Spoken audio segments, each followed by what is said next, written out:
of ancient, medieval, and modern. It is obviously an European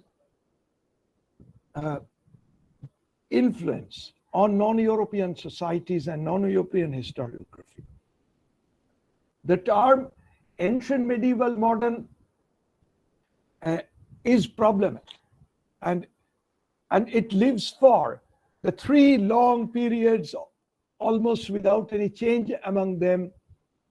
So it was mainly from 1960s onwards, largely in the hands of Professor D.D. Kosambi and R.S. Sharma, that stages in early Indian history, not ancient India, that if we use the term ancient India right from, say, the Harappan times to about the 1200, 1300 CE, this huge time of nearly 4,000 years gives an impression of changelessness, of something static. So both Kosambi and R.S. Sharma were keen on finding out the interactions, the interplay, and the factors of continuity and also factors of change, which led them to identify certain stages which were marked with very clear ruptures from the previous times, and which left some legacies for the later times. In that sense, the term early medieval, like the term early historic, the early historical is often taken in that time for, say, the rise of the Mahajanapadas, the second urbanization, the emergence of a number of shamanic religion, Buddhism, Jainism, Adivaism, etc., right up to about 300 CE, which saw long-distance trade, urbanization, crafts economy, state society. So these are distinct markers of change requiring a new chronological level called early historical. The early historical is followed by, if we take into account Romila Thapar's very important chapter in her book, the early India from the origins to 1300. There is a chapter called the threshold times, not the typical Gupta age, not the very wrongly, erroneously understood the golden age. Nothing of that kind. She called it very judiciously threshold times from 300 to about 700 CE, where certain new elements could be seen in socioeconomic, in political and cultural lives. But these were only at a germane stage, with some of the older features still continuing. It is after that a new phase appears, almost as a transition, almost as a preparatory to medieval. And medieval does not here mean merely the onset of the Sultanate in northern India. The certain changes could be seen as, can be brought together under medieval, and the preparatory or the slow transition towards the medieval has been used by R.S. Sharma and later by B.D. Chakravarti, by D.N. Jha, by K.M. Shrimali, Keshavan Velutat, particularly for South India. Why this terminology has gained wide currency for marking several landmark changes in Indian history from, say, about 600 to to about 1300 CE. This, I shall mainly speak on the economic changes, but please do keep in mind, economic changes do not stand in isolation.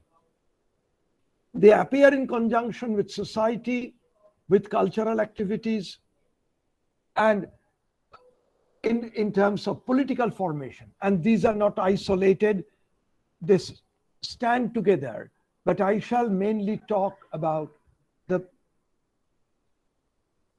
the economic facets of the early medieval times.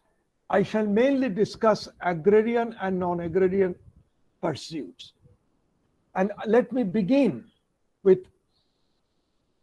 what I have said as the first part of the lecture. The Agrahara Brahmadaya Devadana system and the early medieval economy. This is something. It is the preeminent, the terms Agrahara, Devadana, Brahmadaya, they are more or less similar or synonymous terms, mainly appearing in epigraphic literature, mostly inscribed on copper plates for perpetually recording the donation of land.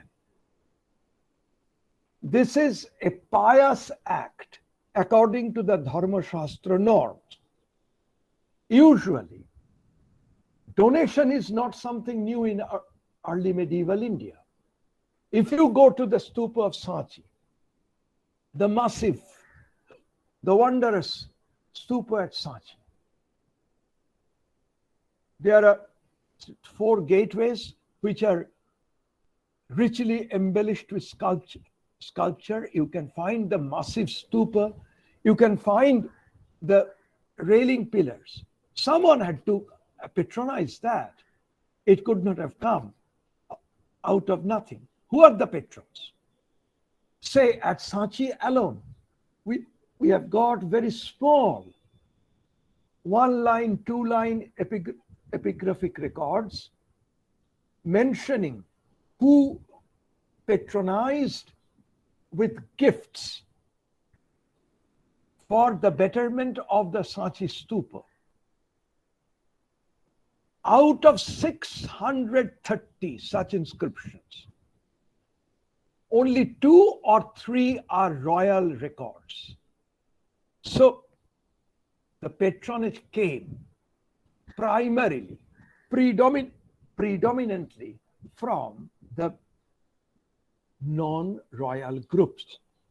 This is a change from the early historical to the early medieval. During the early medieval, we rarely come across the donation. We have several instances of land being donated by private individuals to the Buddhist or Jaina monasteries. But roughly from 500 onwards, and definitely very rapidly after 650, the landed property donated to religious institutions like Brahmanical temples or Buddhist monasteries or Jaina shrines. These would be granted in perpetuity, free from revenue payment. And if that there is the exemption from perpetual exemption from the payment of revenue, this requires an administrative intervention. So the Agrahara Devadana Brahmadaya system. Agrahara stands for any royal grant, land grant, exempted of revenue. Devadana in South India particularly would mean such revenue-free grant of landed property in favor of a temple or maybe any other Buddhist or any other religious institution. The term brahma there obviously means land specifically given to the brahmanas, coming very close to the term agrahara. But it means it is a religious grant, free from revenue. Since it is declared free from revenue, it had to involve similar notification given to the administrative officers who were normally to collect revenues from those revenue heads. So these officers are also mentioned along with details of landed property being given to the recipient. Who is the recipient? It could be a single brahmana. It could be a group of brahmanas. In the second case, it's a collective grant. In the case of a single brahmana, it is an individual grant. In the case of the donation being made to a religious shrine, it is an institutional grant. Whoever is the grantee, the revenue-free transfer of landed property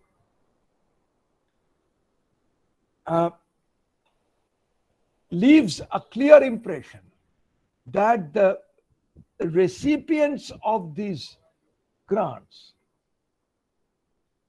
would be recognized as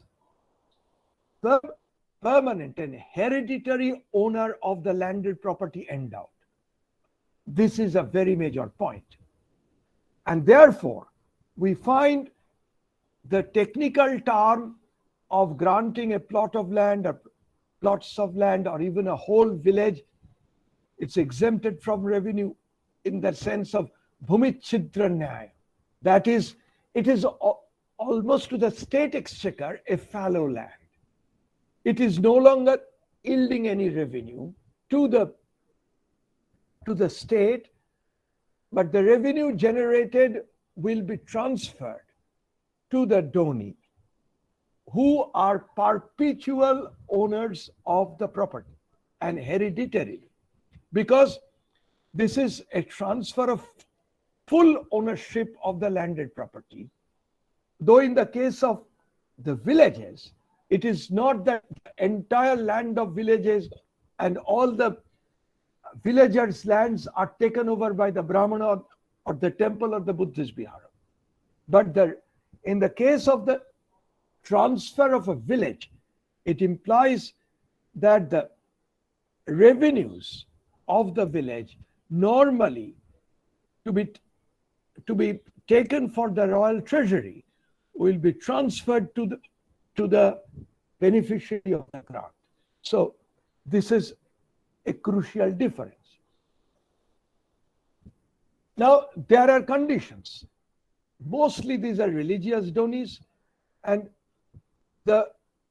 it allows material advantage to the donees, mostly the brahmanas.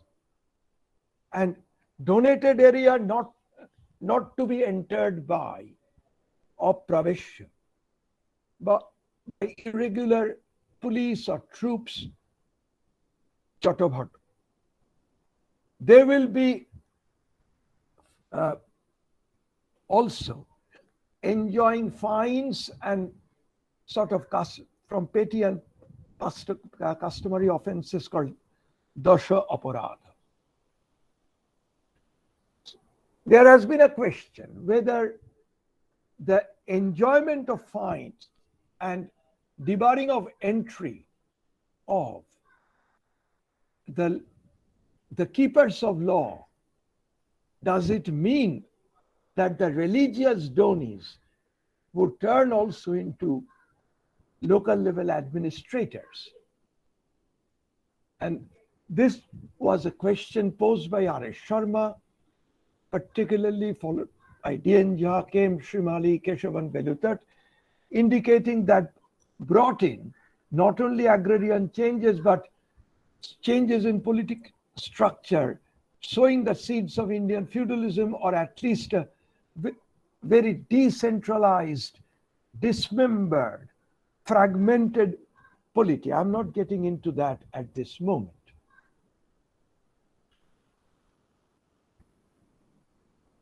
The Donis became very, very influential.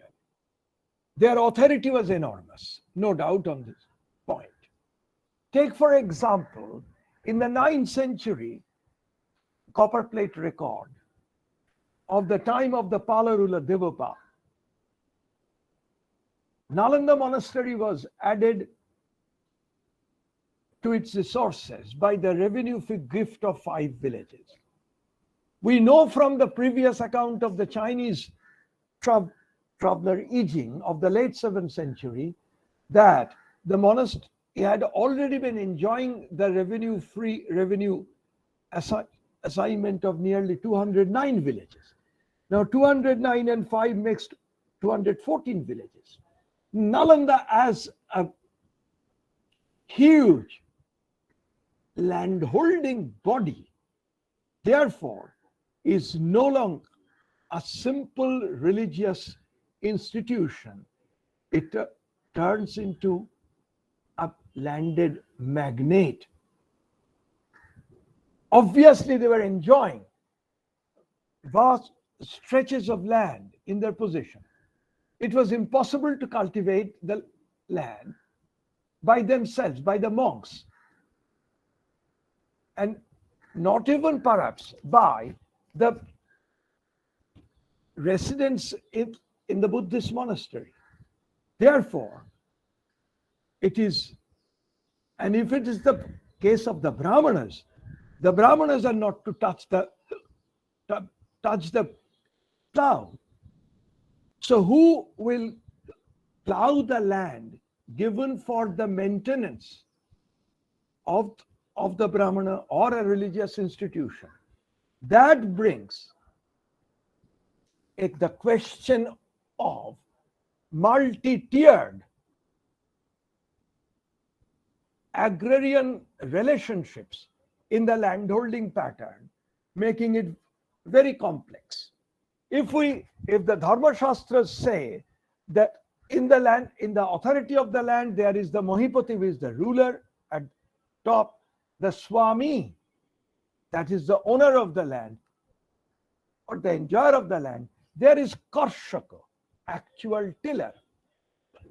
The term Karshaka is not something of the early medieval time, but in Puranic literature, in inscriptions, the Karshakas, and in other creative literature, the term Karshaka in the sense of actual tiller becomes very, very frequent. Gone almost from our side are the more common terms like Kutumbika, which means free landholding peasants, more or less well-off peasants, Mahattaras, who were a little bit even better off as rural gentry, but who were also cultivators. It is therefore the Karshakas stand in sharp contrast to the actual holder of the land. They are the almost landless tillers. In one of the later inscriptions from Bengal, we find there is a categorical mention of the owner of a plot, but there is also an enjoyer, Bhujyamanaka and then Krishyamanaka. These are 3 distinct categories, one not equivalent to the other. So the tiller is neither the owner nor the enjoyer, and at the lowest rung of the agrarian order. And so the recipient of the land grants are neither the ruler not the actual cultivators. They are enjoying the benefits of the revenue-free grants. Managers of the landed property, that's why they are being considered by R.S. Sharma, by Keshavan Beluthert, by D.N. Jha and many others as landed intermediaries. This is a new group we never came across before. And this is a major change once again.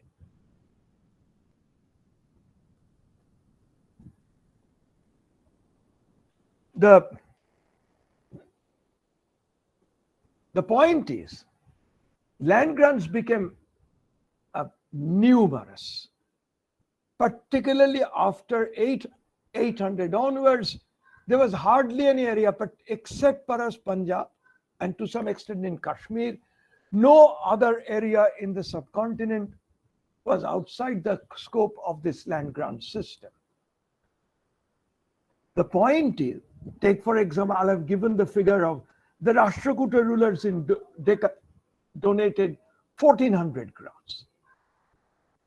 And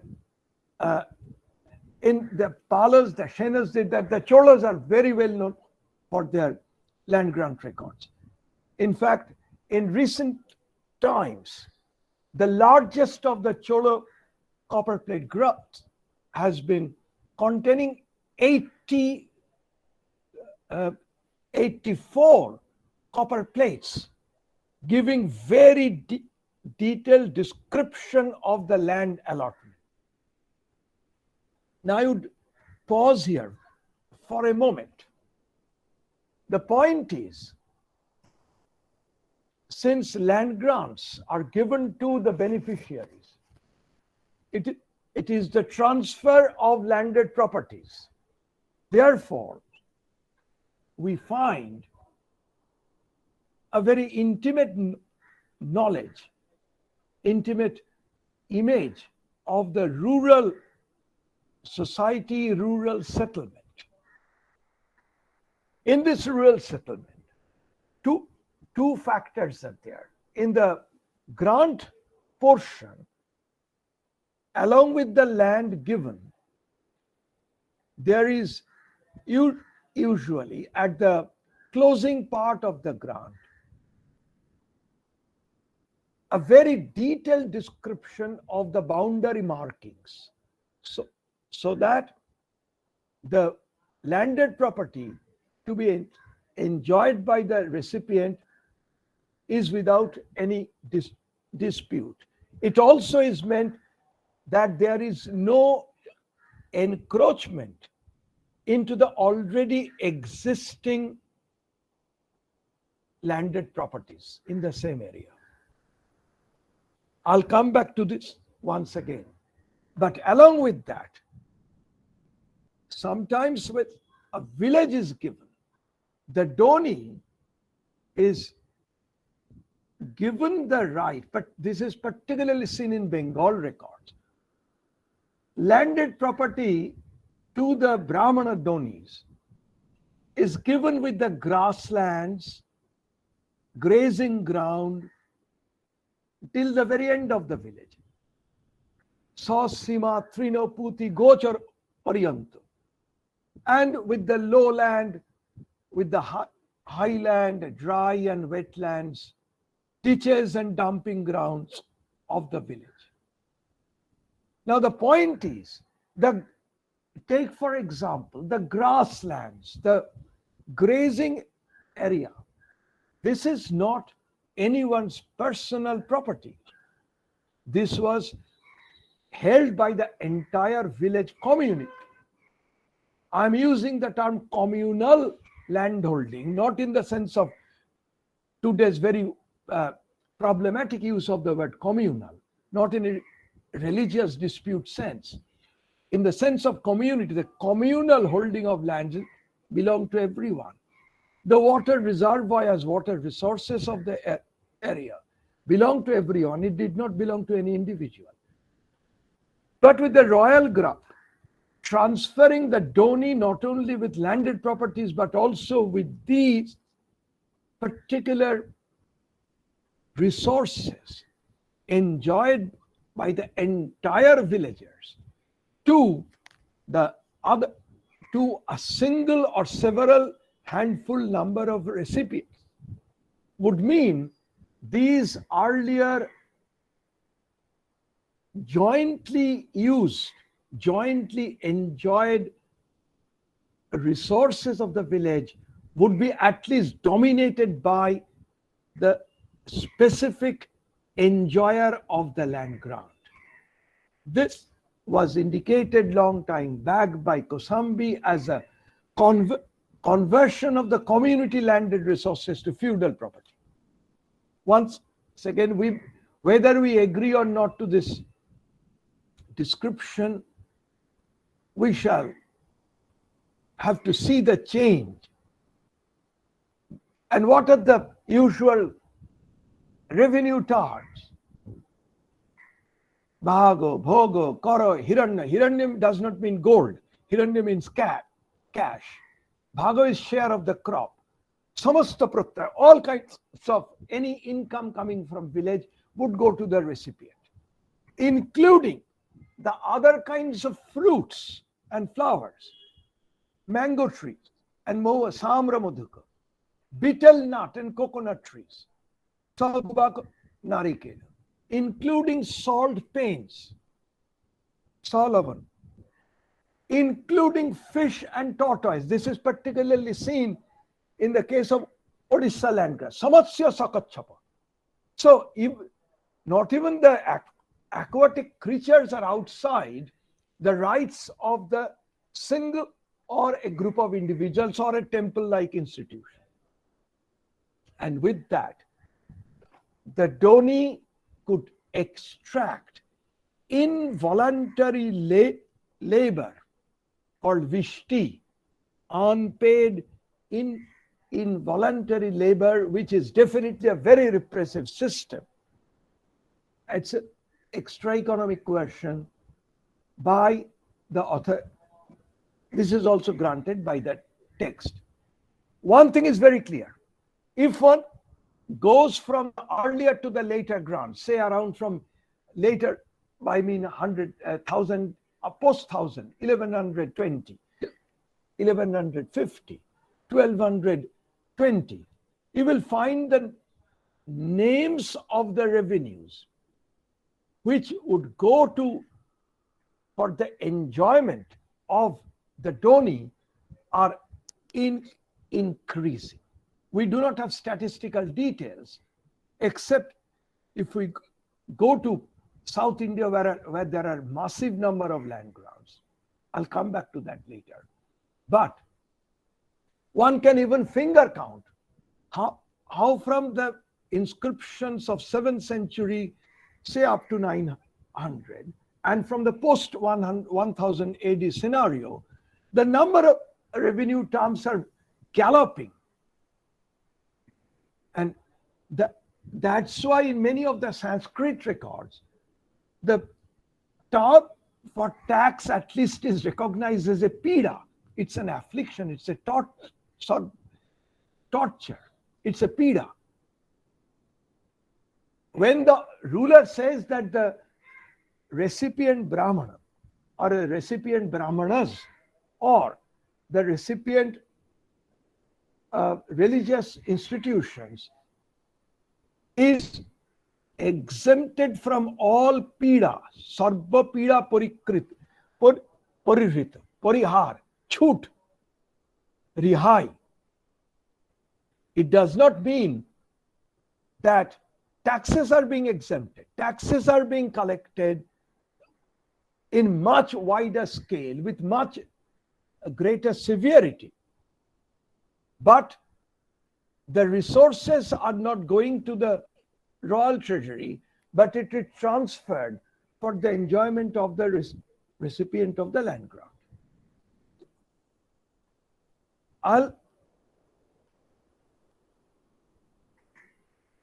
I'll talk a little bit before I go to this slide on another point. As I said, the the last, usually the concluding part of the record contains fascinating details of the rural settlements and landholding pattern in the form of boundary marks. This is a consistent feature of the land grant economy in the early medieval times.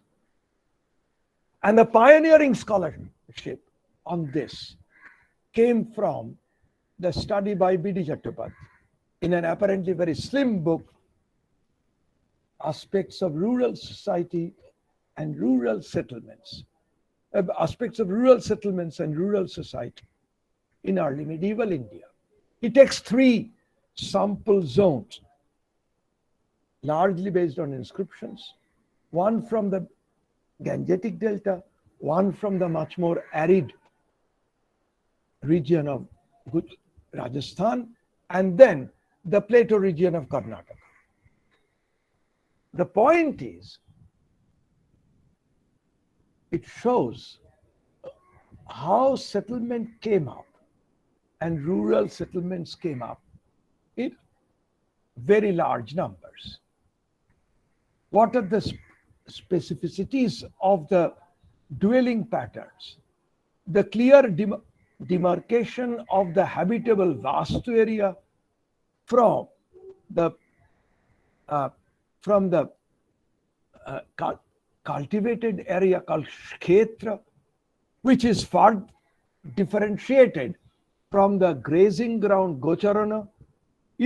Usually, at the end of the village, one might come across, in many occasions, the existence of a forest, aranya. One can also see that the huge number of villages.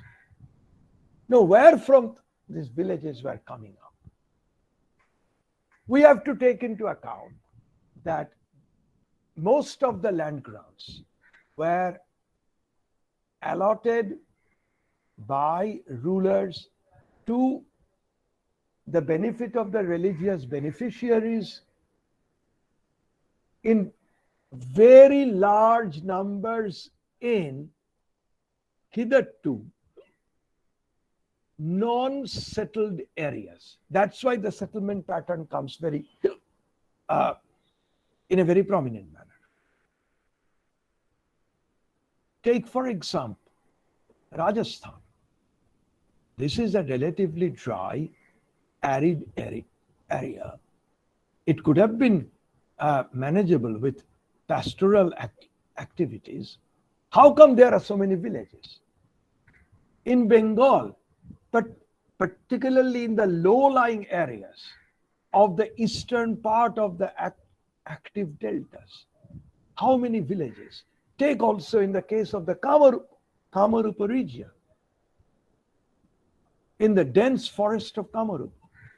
Similarly, in the present-day Madhya Pradesh area, which is, say, the Jabalpur area, in Chhattisgarh area, which are well known for its thick, rich forest resources. Say in Telangana, the later known for the heartland of the very powerful Kakatiyas of Warangal. How we find in this inscription so many villages? This is Telangana, after all, is not in coastal Andhra Pradesh, having the advantage of riverine deltas and proximity to the seas. The point is, in many cases, in such areas, land was given to the Brahmanas or to the religious institutions in areas which were hitherto before either under forest cover or unfit for cultivation, and these were turned into arable land. That was the inducement given to the Brahmana settlers, who were sort of the harbingers of the Brahmanical rural social norm. And they carried it from different regions. You will find in these inscriptions, the rulers took great pride that they gave land to these Brahmanas, usually of a very high prestige, coming from Madhya Desha Vinirgata, from the most hallowed land, Madhya Desha, from the typically Ganga, Yamuna, Doab, or the middle Ganga plains, or that is usually, this is the area, or Kanyakuj Vinirgata, the sort of the highest, in terms of Brahmanical notion, the purest of the areas. From there, Brahmanas were being sent out. And these areas where the Brahmanas were given land for the maintenance of their livelihood, for maintenance of their daily worship and rituals, for the maintenance of some temples. I'll give you a couple of examples here. In about 675, in the region of present-day Sylhet, which is in now Bangladesh, and it was sort of the area of old Tipperah of the British colonial regime, a local ruler named Lokonatha brought in a very dense forest. I'm not getting into the details of the description of the dense forest infested with terrible animals. 200 Brahmanas were brought in, given land, and a temple of Ananta Swami, that is Ananta Swami Narayana, Vishnu temple, was established. Now, this means the 200 Brahmanas have to somehow live on in the land they have been given, and in the dense forest, it has to be cleared up. And therefore, expansion of agriculture will be possible. And that then would maintain the livelihood of the Brahman and the maintenance of the temple. And such indications are available from many such. The result, many such instances in different parts of India, which we call rural expansion. This is the greatest advantage of the land grant system. So far, forest tracts, uncultivated, barren zones were brought under cultivation of regular crop producing area. And you have to keep in mind, no religious person, whether the Buddhist or the Brahmanas or the Purohitas who are essentially receiving the grant, cannot be seen as tilling the soil. So there are persons whom I already called the actual tillers. They were preparing the land for cultivation from an uncultivated, unsettled, fallow forest tracts. Take, for example, I have already mentioned the inscription from late 7th century in Sylhet in Bangladesh. In 7th and 8th century inscriptions from, Karnataka, the grant mentions that land to be made fit for cultivation by plowing the forest, aranya karshana, obviously meaning first the forest has to be cleared, and then the land to be made fit for cultivation, and only then regular cultivation will come, leading to settlement of expansion of settlement, also formation of villages where no such village settlement stood hitherto before, and therefore also telling in another inscription that how the salty, marshy area close to the coast, this is Goa, was cleared and turned into arable land. Shkhara, the term is shkhara, meaning the salty, marshy, acidic, lavana and shkhara. These were cleared up and turned into arable lands. So there is,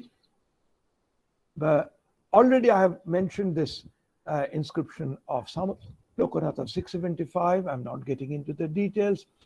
And similarly, once again in the Sylhet area, in 8th century, a local ruler granting land for a construction of Vaishnava temple, typically in a marsh forest tract, Jalatovi Bhukande, in a marsh Otovi's forest, not only a forest but also a typically very marshy area.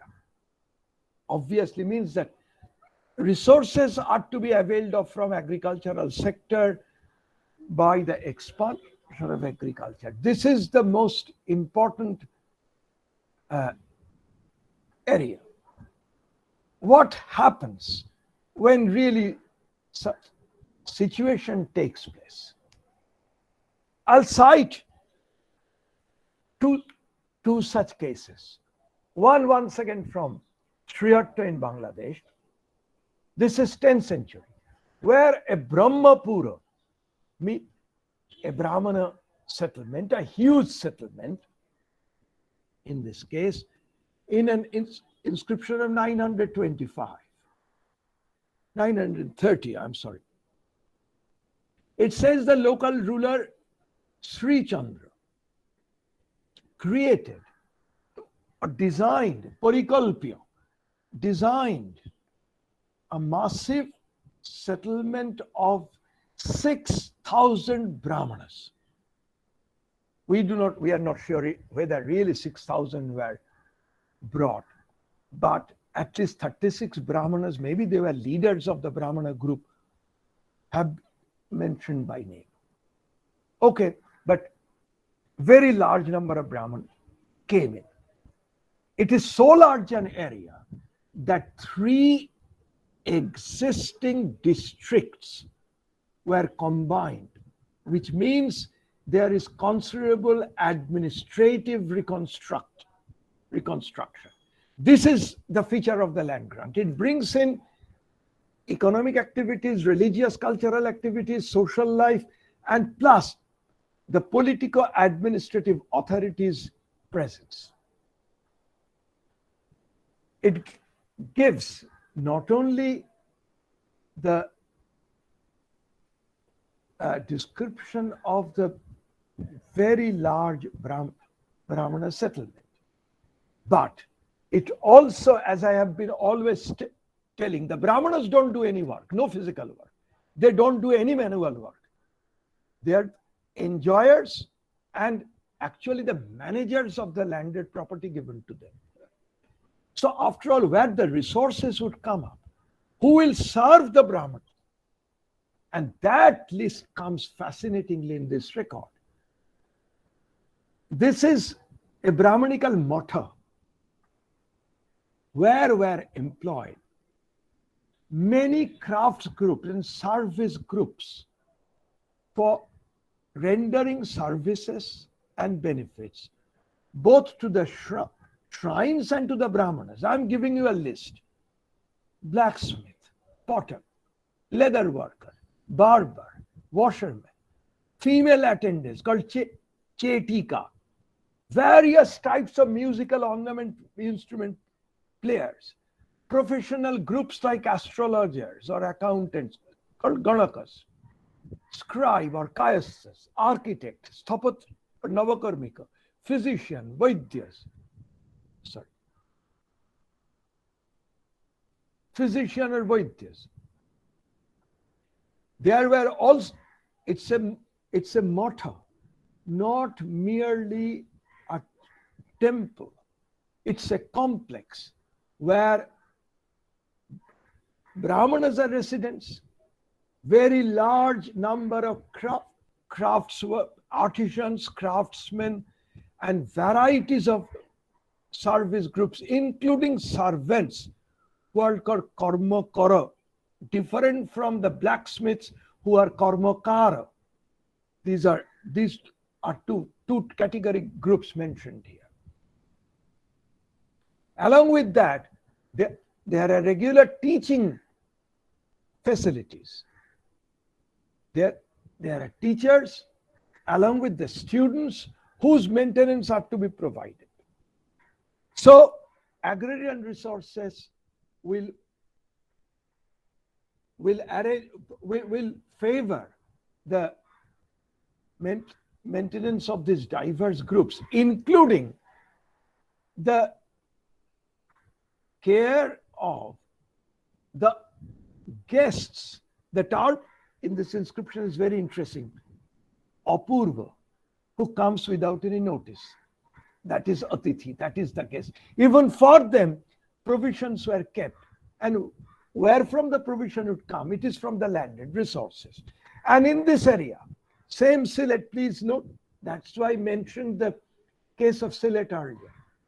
In 7th century, settlement was created in this area, in a dense forest where it was described there was no demarcation was possible between the developed, that is the cultivated soil, and the uncultivated soil, meaning it's a virgin forest. We have seen how in the 8th century, another Vaishnava temple was created in a marshy forest tract.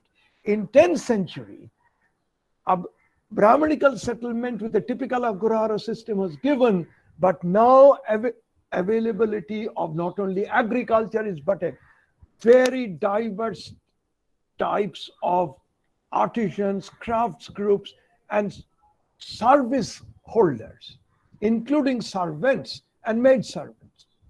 For all of this, including the guests and the students, provisions were made in the form of allotment of land. Meticulous details are there. I'm not getting into those details. The point is very interesting. It speaks of, it's a unique case in an Agrahara settlement, approved by the royal authority, that there were shrines for propitiations of Brahmanical gods, 4 gods. Agni Vaishyanara, Mahakala, Agni, you understand, fire god. Mahakala, he is definitely a form of Shiva. Yogeshwara, another form of Shiva. Jaimani, and who is this Jaimani? It was D.C. Sarkar who rightly pointed out Jaimani is here the famous philosopher, Jaimini of the Purva Mimamsa, who is now deified, propitiated as a god in a shrine.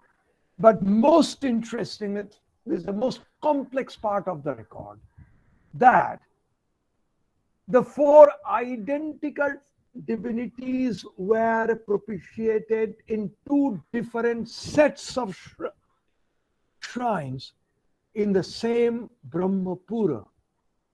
One set of the temples housing the same 4 deities are called, meant for the Bangladeshis.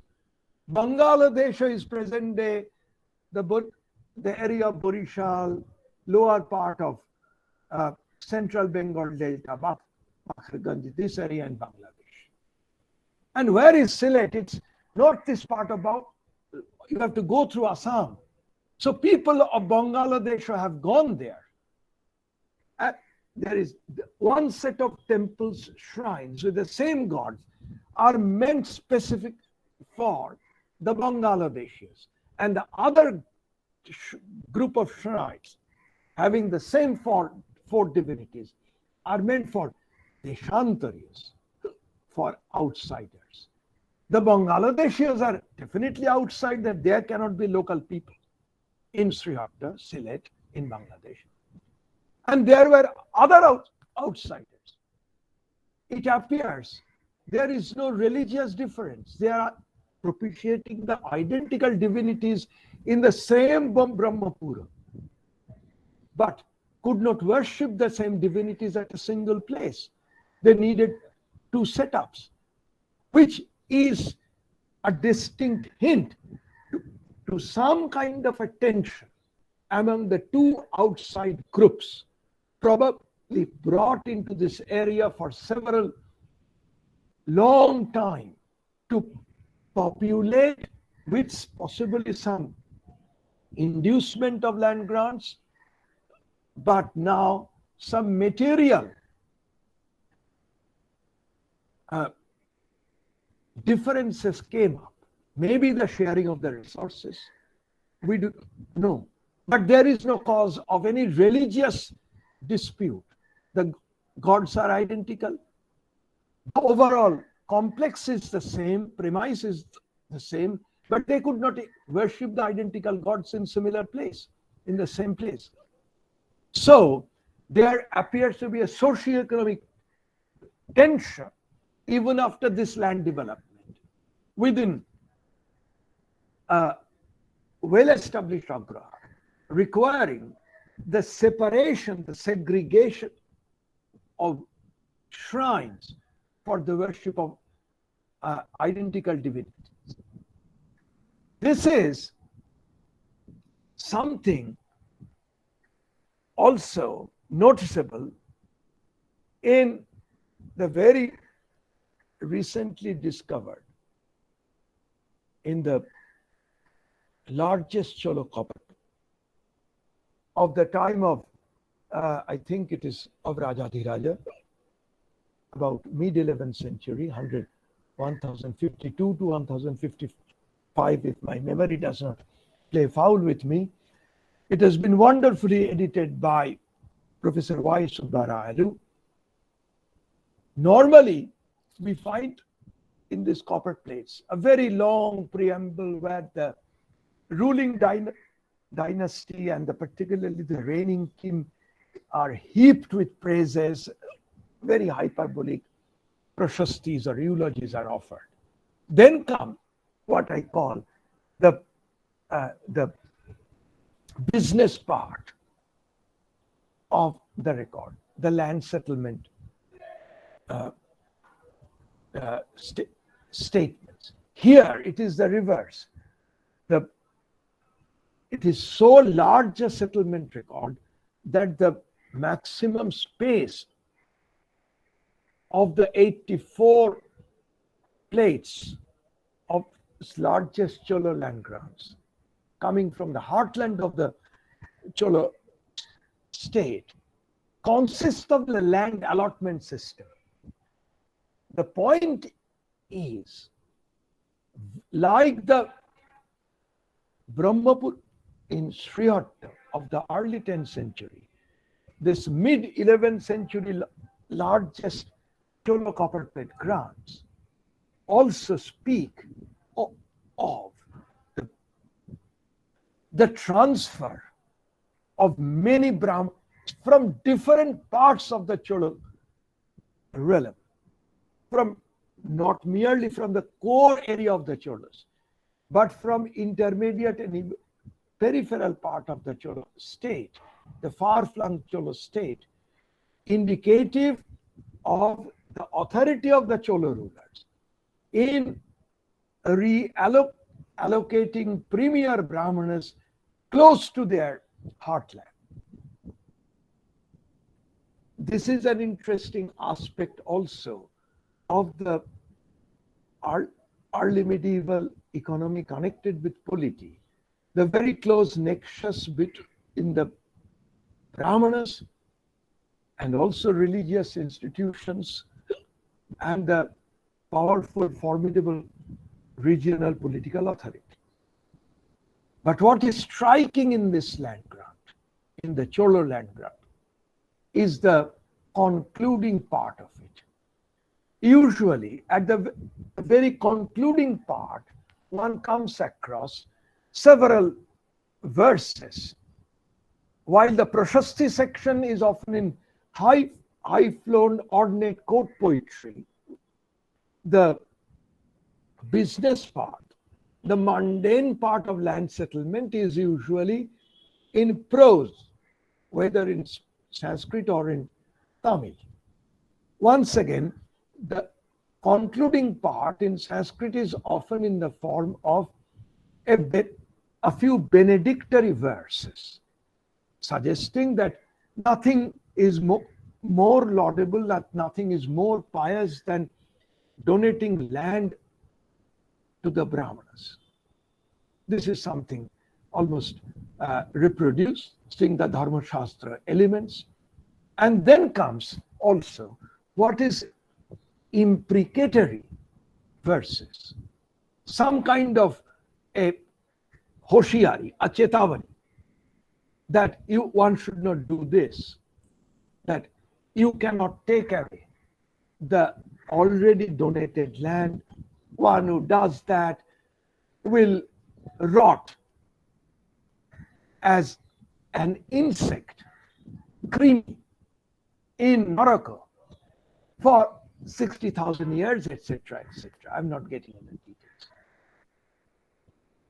In this Cholo grant, at the end of it, with all these customary things, comes a set of vyavasthas, which means condition, settle.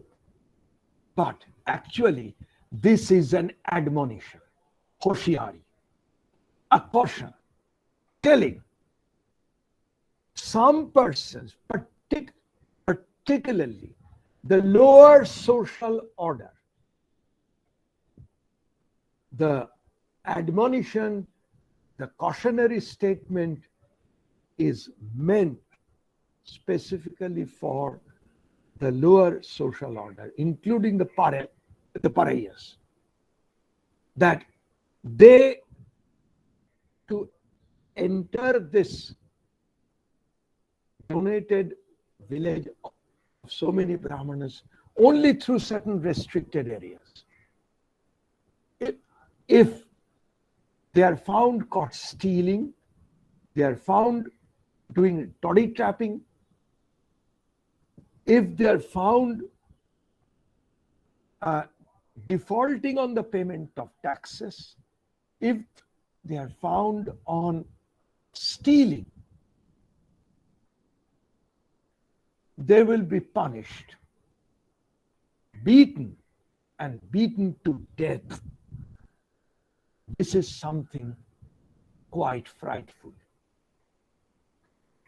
There were great benefits of the expansion of agriculture. We know of various, I'll briefly point out that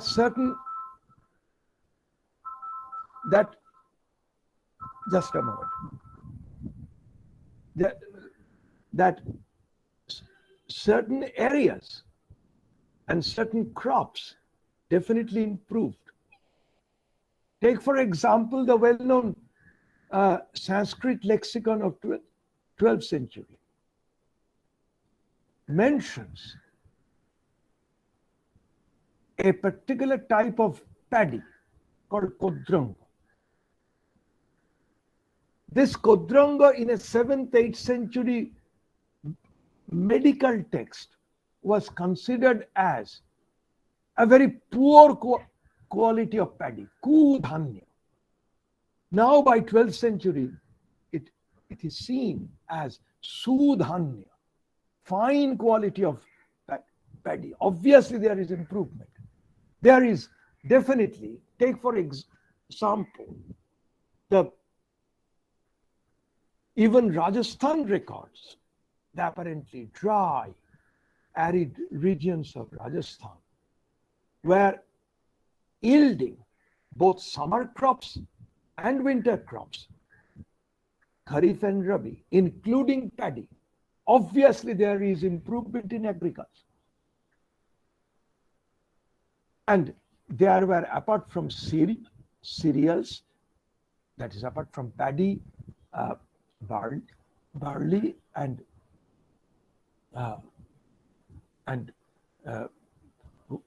wheat, including the millets in the more arid regions of the Deccan, in that area. These are also there. And there are definitely major improvements in the availability, what may be called cash crops. If India is noted for its fabulous textile products, the saying goes that India clothed the early modern world till the Industrial Revolution took place in England and then in Europe. Where from the textile raw material would come? This is from definitely the huge output of from the cotton planting. And we have lots of references to that. There were regular mentions of the sugarcane plantation. And sugarcane plantation leads to various other crop-based artisanal products. We have references to Ikshu Pidana Yantra, the machines to crush the sugarcane, including that would lead to gur. That's why the name of Gouda, a part of Bengal. And not the part of Bengal is called Gouda, largely coming from the available of Gouda, because the very best quality of sugarcane comes from Pundra area. That's why simply it would be called Pondra. One does not even have to mention Pondra or Ikshu or sugarcane from Pondra. The very reference to Pondra would mean this is the best available sugarcane. And obviously with its fallout in various other agro-based products. Similarly, one of most important cash crops that had widespread cultivation is the oil seed, which would support numerous oils, the oil making machines, ghani or ghanaka. This is not merely for lighting in household or making edible oils. Burning lamps is an inseparable part of the temple rituals. So these will be of immense importance. So these are there. And at the same time, so agrarian expansion has taken place. And how one of the major reasons is the conversion of the so far uncultivated, unsettled, marshy, salty, and largely forest tracts into cultivable zone. Yes, by better agricultural technology, at the same time also with a number of innovations in irrigation projects. And we come across something called Araghatta. Araghatta is a water wheel. There is a beautiful sculpture coming from 10th century in Mandore from Rajasthan, showing an Araghatta, a circular motion with little pots at its rim is being turned out and water is being poured out and people to drink. There are often other animals. This is Araghatta as a water wheel. widespread in North India. Slightly different from that is what may be called in English as a pot garland, ghati yantra. There is a, which is used for taking out water from deep well, particularly in areas with where the groundwater level is not reached easily. One has to dig deep well and then fetch the water with the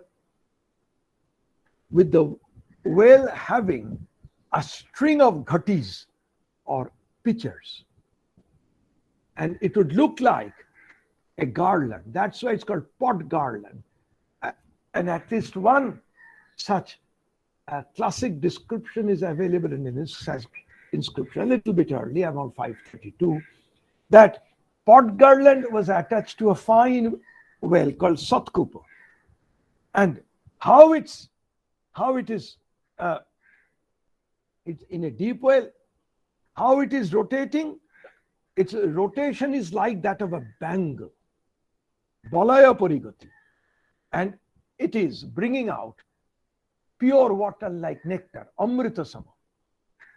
But nothing of this is to be equated with what is called Persian wheel. This is a very common mistake. Moment we see the water wheel, you talk about the existence of Persian wheel. No, because Persian wheel is, as Professor Irfan Habib showed long time back, the typical Persian wheel requires a gearing mechanism. It's a more complex technology that would transfer the horizontal rotational movement, a vertical rotational movement like this into a horizontal rotational movement with a gearing mechanism. What is the advantage? In the vertical rotational movement, you need to employ manual power, human beings, to rotate by hand the water wheel. If the rotational movement from vertical to horizontal is transferred through a gearing mechanism, then it can be used by employ animal power, like that in a ghani. So this is a major step forward, but it did not appear in the subcontinent prior to Delhi Sultanate. The typical water wheel with a gearing mechanism is an event post 1300. So that's why I mentioned the term water wheel without calling it at all a Persian wheel. But what is something very significant? And therefore, once again, I come back to B.D. Chattopadhyay. B.D. Chattopadhyay's this little book, Aspects of Rural Society and Rural Settlements in Early Medieval India. It speaks of how varieties of irrigation technologies and hydraulic arrangements were meant in relation to the different types of ecology and water resources available in different regions. It is not an all India story. Take, for example, Bengal, also perhaps in Assam. This is a land with profuse rainfall, with numerous rivers and many, many natural water bodies. So artificial irrigation is relatively less important here. So whenever the boundary demarcation comes of the landed donated property, it invariably accompanies the descriptions of natural rivulets, streams, big rivers, ponds, tanks, water bodies, and also the embankments, Ala or Ali, sometimes Brihat Ali, particularly if it's a coastal area, so that the monsoon water does not encroach or inundate in a dangerous way. Embankments are raised in Bengal landscape, in the Bengal rural landscape, and these figure very closely in the land grant records. If one goes to the west, in Gujarat, particularly Rajasthan area, it's a land of much greater aridity with well-known water scarcity. The groundwater level is much deeper, and one does not come across anything like the Bengal water resources, like Srotaswini, like Pushkarani, Talago. You come across terms like Araghatta. You come across terms like Vapi, which is actually present day Bauli, Stepwell, which later became, I'm not going into details, a fascinating, elaborate hydraulic architecture,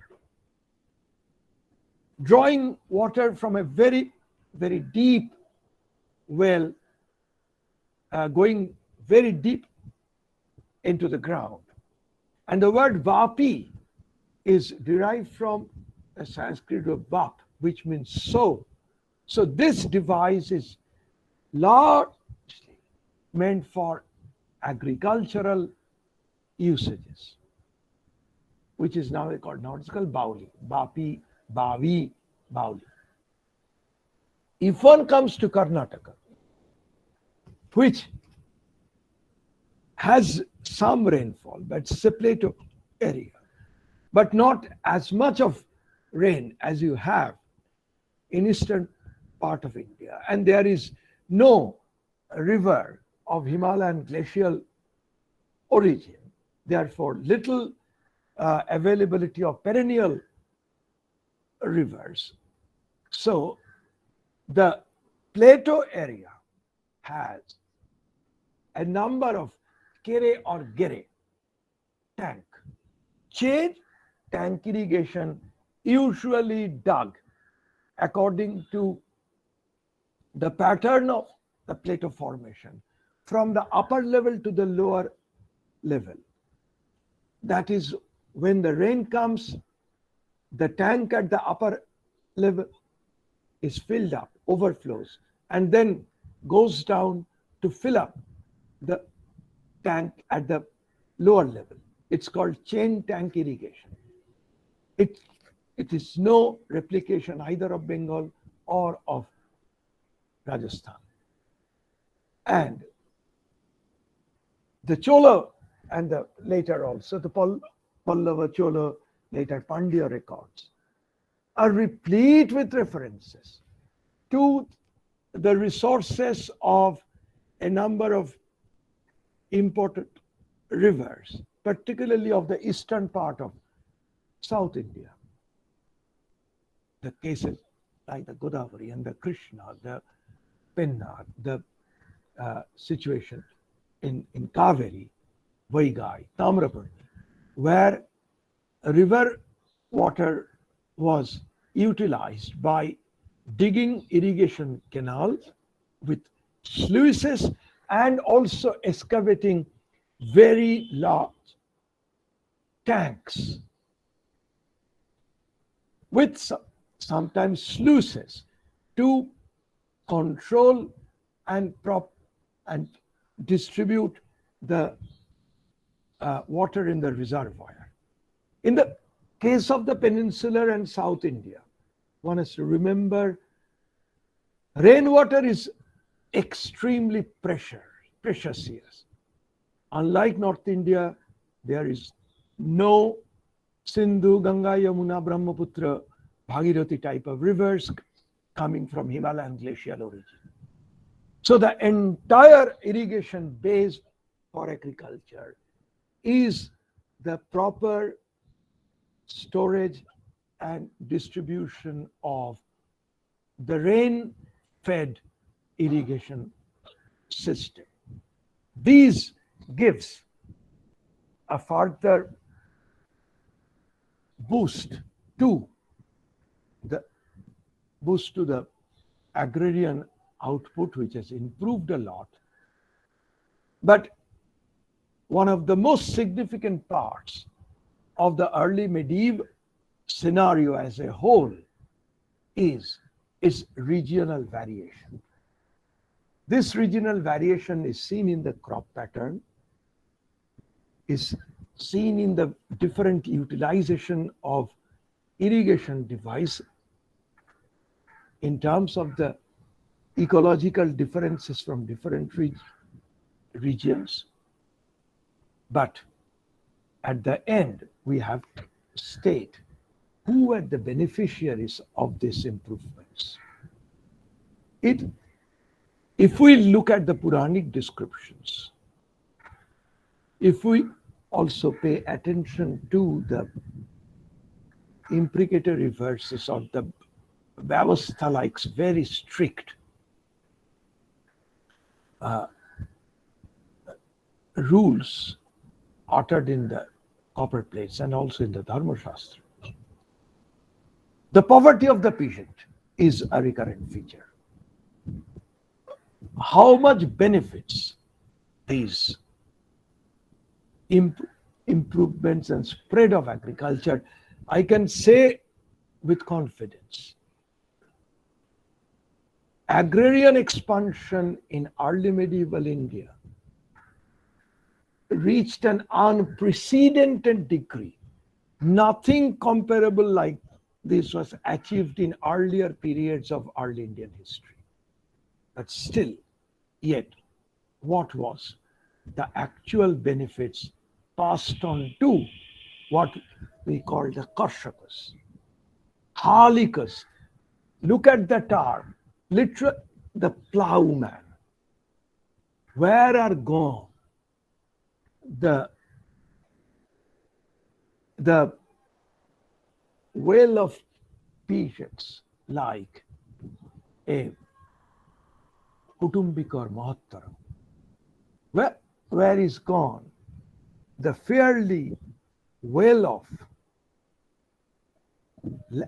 large landholders who are celebrated repeatedly in the pre-300 CE Buddhist narratives as Gaupatis? We don't see them any longer. Though land grants are the best tools to understand the rural economy and society from all parts of India, and these carry the best indication of the massive agrarian expansion, particularly in areas far away from the Ganga Valley, also from major river valleys, mostly in forested tracts, mostly in marshy areas. But at the same time, we see not in very happy light, rather in a poor and as a very marginalized figure, the actual tillers of the soil who made the cultivation of land possible, who actually transformed the marshy forest land, Jalatovi Bhukande, Aranyas, into crop yielding areas, and therefore conducive to full-fledged village settlements. They are at the most very marginal figures in most of our sources, whether Dharma Shastras or the inscriptions. And in the Dharma Shastras, in many cases, the peasants who form the backbone of the agrarian society are not only marginalized, but they are heaped with disabilities. These are also the contradictions of the impacts of widespread expansion of agriculture. Let me stop here, and after a break of 10 minutes, I'll come back to the study of the non-agrarian sector of the economy, mainly talking of the trade. Thank you. Thank you, sir. Okay, participants. But at the same time, there is definite reason and also evidence that India was not sort of an economic experience, particularly in pre-colonial times, noted merely for its agrarian resources, yield profuse number of luxuriant crops, various types indeed, but also its artisanal production and its trading activities. It was not a society like an island merely tied to self-sufficient and enclosed villages. This is something I would like to begin. In a very large number of books on early India, on traditional India, even nowadays, there's a common cliche that Indian villages are self-sufficient and enclosed like islands, hardly connected with anyone, any other, and is almost like a world in its own, completely cut off from the world, vegetative, stagnant, and therefore not prone to innovation. This was something Marx in his classic study considered when the railways were introduced first in India, that the wheels of Juggernaut will now move. This is the stagnant vegetative India will now move. But was really this impression, please, we have to keep in mind, someone even of the fascinating ability of mental capacity of Marx, he never visited India and had to depend on the British colonial reports or company reports. The point is, this is something from Henry Maine in the context of South India, who first floated the idea of self-sufficient enclosed villages. Something, it should have been given a decent burial. It is somehow persisting. I am asking two very basic questions here. For even the most basic, rudimentary life in an Indian village, two indispensable items are iron tools, without which you cannot plow the land, without which you cannot reap your harvest. The other is salt. Does each and every Indian village yield iron and salt? Impossible. Not each and every Indian village has deposit of salt, has deposit of iron ore. It is the two very important ingredients to the everyday life, quotidian life of millions of rural level Indians requires to be brought from outside, and they do not come as gifts. They come in the form of exchange of some items available in the villages. Maybe the exchange is not on exact parity, on 1:1, and the village might be losing out in this exchange, but there is exchange. The village do not stand in isolation. It's impossible to uphold this image of enclosed and self-sufficient village life in India. Villages were neither undifferentiated nor isolates in Indian history. That's a myth, and it needs to be exploded. It had been pointed out by several scholars, including B.D. Chattopadhyay, including in a more recent work in 2018. This is the last published work by Noboru Karashima, the very well-known Japanese scholar on South Indian history. His profuse use of inscriptions, which he called the whispering of inscriptions, shows categorically that villages where this main idea of self-sufficient and enclosed villages should be given up. And what are sort of the non-artisanal activities, the non-agrarian activities, non-agrarian sector? There are a very thriving craft-wise production system. I'm not giving a survey. These are known from a varieties of primary sources, say from the lexicons, Sanskrit works, from the Tamil to epics Silapadikaram and Manimekhalai, from the Manasallasa, from the Ovidana Chintamani of the great polymath of 12th century from Gujarat, Hemachandra, and inscriptions, of course, there. And there are categoric, specific material objects.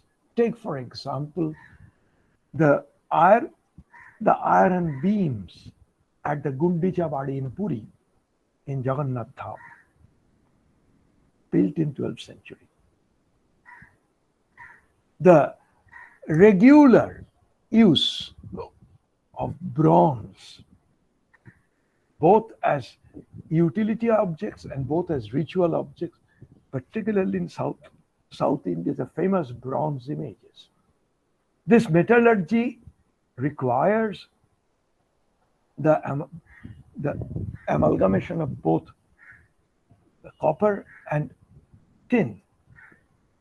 Without that, no bronze manufacturing is possible. It's not something very easy. And bronze and tin is not available in India directly. It has to be procured from somewhere outside. We'll talk about that later. And I'm only mentioning these two very basic things. The wondrous works of the architects. We do not know much of the what may be called the secular architecture. We don't find royal palaces. We do not have the sarais of the Mughal times. But there are the fabulous temples, the Shilpins, who are often called, as my late lamented colleague from JNU, this is, I mean, the last year she passed away at a very premature age. This is the Vijay Ramaswamy, who put to front the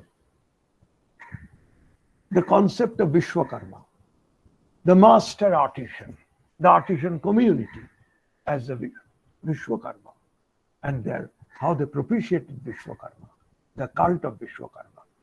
And along with that, what was called as Shilpins. Shilpin not merely as artist we can't consider nowadays. Arts and artisanal production went hand in hand, almost indistinguishable in traditional India. Before modernity considered something to be fine art, something to be only handicrafts, something to be preserved in museum. And since once Ananda Kumarasai pointed out, why exhibit the work of art in a museum? So it's part of a daily experience. The textile workers, without which India's great glories and tradition of varieties of textiles had Vijaya been here with me, she could have spoken at least for a couple of hours on this subject, such an authority. If even the late lamented Latika Ratnam was there, Latika Varadarajan was there. She is also an expert of textile history.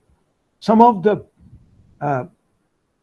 textile remnants of the 11th, 12th centuries found from Egypt are now housed in the museum collection of Ashmolean Museum at Oxford. And these are shining examples of the excellence of crafts. But there are also, say, the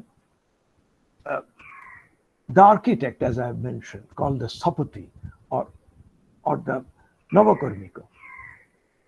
Just imagine the remarkable, almost breathtaking technical abilities of the architect and the builders of the Kailasha temple in Aurangabad area in Maharashtra.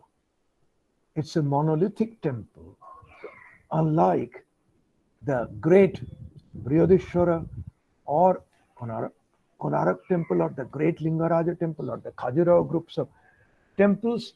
This is not built from, say, base to the top by assembling pieces of carved stones.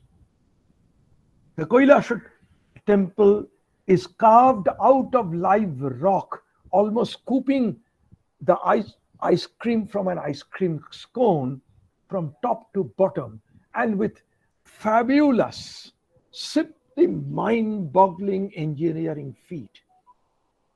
So I'm only giving all this very well-known handful of number of examples.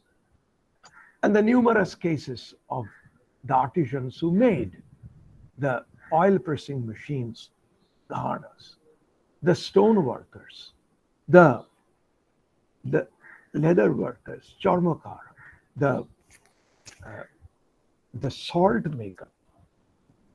Salt will be manufactured at coastal areas, in saline areas, and perhaps only somewhere near Sambar lakes in Rajasthan. Salt is not available everywhere, or in Kashmir and towards northwestern part of Punjab, one could think of the rock salt, as perhaps was known to Raja Tarangir when he talked of Lavana Sarani from Kashmir. He had some sense of procurement of salt in Kashmir, possible from the salt range in Pakistan. And these are technical expertise are there. These craftsmen are either sometimes called by their name like Charmakar, Karmakara is the blacksmith. Otherwise, they will be generally called the Shilpins, or the term will be generally Shilpins, or at the same time could be the Vishwakarma followers.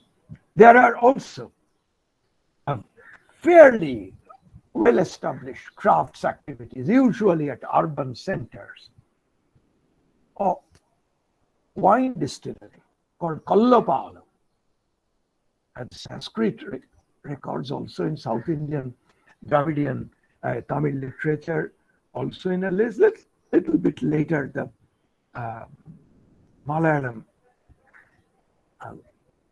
what is called the Mriprabala literature. I have access to the South Indian literature only through translations. I cannot read those languages directly, but consumption of wine is pretty common and very much celebrated, even on religious occasions, particularly in the Kapalika Kalamuka traditions, in medicinal practices. This is a regular service sector group. And within if I talked of the non-rural professional groups, who can deny the presence of the kayasthas, the literate scribes? Please try to imagine, even nowadays in India, the literacy rate has touched barely, is between, I think, 66 to 70, perhaps it not touched 70%. In so remote a time, only a bare minimum percentage of Indians were literate, to read and to write, particularly write. The scribes, Kayastha. Kayastha does not always stand for a jati as it now does. Kayastha means a coroner, a scribe, who is essentially connected with the royal court for preparation of documents. And as I have talked about, so many land grants are being prepared. And who carries the text? Who prepares the text? Who signs the text? Who authenticates the text of the grant? It is the Kayastha. Invariably he figures. He is a literate person. He is a literate person. He is closely connected with the royal court. He is an important figure, usually in an urban royal context. He can also play foul, as in some of the Sanskrit texts, including Rajatarangini, including the well-known Mritchakatikam of Shudra. Kayastha is described as Kayastha or Paspadam. The scribes can, the clerks can play really foul and make your life hell. They even do that nowadays. No, perhaps that's a continuity. The other is a Vaidya, the physician. Please note that the physician is indispensable. In the typical Brahmanical attitude, a physician is not normally given a very high position because nobody knows who he touches, who he cures. Did he touch a dead body? Perhaps not. But he might have touched someone. And so the physician is not usually given a high status in Brahmanical norms, but they are accorded very, very prestigious and honorable status in Shamanic religion, particularly Buddhism. Why in Mahayana Buddhist text of the times we are discussing, Buddha himself as a Vaishya Guru. It is interesting in many of the temple institutions, particularly in South India. Interestingly, many of these very strong Brahmanical institutions, including the mathas, they invariably had a full-fledged Arogya Shala or medicinal treatments arrangement. There are numerous references to that. I am not getting into this at this moment. And that would require the presence of the Vaidyas. They are not craftspeople, but they are very high quality professionals, often connect with a higher prestige in society and often connected either with the royal court or now probably following the Buddhist model of Vihara system. They've begun to figure in early medieval times in the temple institute, if especially you have a very large temple. If you particularly visit the Srirangam temple in Tamil Nadu, you will find this is a great Vaishnava temple, massive temple. There is also a separate shrine of Dhanvantari, the divine physician. And this is the change of attitude. Maybe the physician is looked with some distance, but he could not have been ignored. He had to be given some mention and some status in the society because he is indispensable. In the case of the textile workers, I'll briefly mention that there's a considerable input came from women because this could have been taken as a household production unit. Now with this, I'll get into the situation of trade. I'll dwell later in the Indian Ocean maritime trade scenario. But let us talk about the trade scenario. Trade is a complex exchange system. Trade definitely brings exchanges, exchange-related activities, but all exchanges are not trade. Trade requires a marketplace, a considerable amount of excess exchangeable products with a price mechanism system, with professional merchants who are neither the producers of the commodities, who are not also the primary consumers of the commodities. They are almost like a go-between, the producers and the consumers. And then the network of trading, the price mechanism system, the profit institution is also there.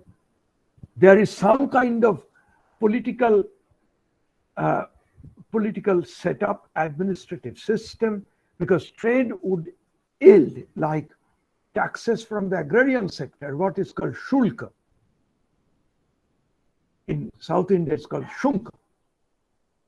Shulka as an important ingredient to the state resources. So it becomes an important aspect of economy, even in the predominantly agrarian economy. I have already talked about the merchants. The term merchant or a trader, to me, is a very generic description, because our sources would indicate varied terms to suggest diversities of merchants. By using the mere word trader, we may lose out the fine distinctions among merchants. A merchant in general can be almost like a peddler, could be considered as an ordinary vanik or vaidehaka, or what is called Bananju. A sarthavaha is different from an ordinary merchant, ordinary trader, a peddler, because the sarthavaha moves with his caravan. Very interestingly, in recent times, very recent times, my good friend Suchandra Ghosh and a young budding researcher named Chakravarti Pramanik Nayak have found out, on the basis of K.V. Ramesh's very fascinating decipherment of Aharanakaram inscriptions in coastal Andhra, around 849 CE, where we find at a coastal site, we do not know exactly where, we find a large number of Mahasarthavas, very rich Sarthavas, along with Mahanavikas. It's quite a unique assemblage of those who travel on the sea and those who travel over land, those who are ship captains and those who are leaders of caravaneers. In fact, the term Sarthava is pretty common in Sanskrit literature, but I have rarely come across the term Mahasarthava, and the credit goes primarily to K.V. Ramesh for deciphering the record, but its historical import has been brought out by Suchandra Ghosh and Chakravarti Pramanik Nayak in a recent paper. And the context is eastern part of Deccan in Andhra area. With that, we have the Sethi, the Sreshti. The Shreshth, the very name Shreshti comes from the word Shrestha, the best, one who is the best. The most important merchant, the wealthiest, but he is unlikely to be someone like the Sartavaha who travels. He is a person who is possibly firmly seated at a gaddi in his own office. And he's essentially an investor, a money merchant who invests in business to gain more money. So he does not use the money to buy commodities. He invests money for a return of further interest, which he could further reinvest. An interesting example of this is a 10th century inscription from coastal Konkan at a place called Sanjan.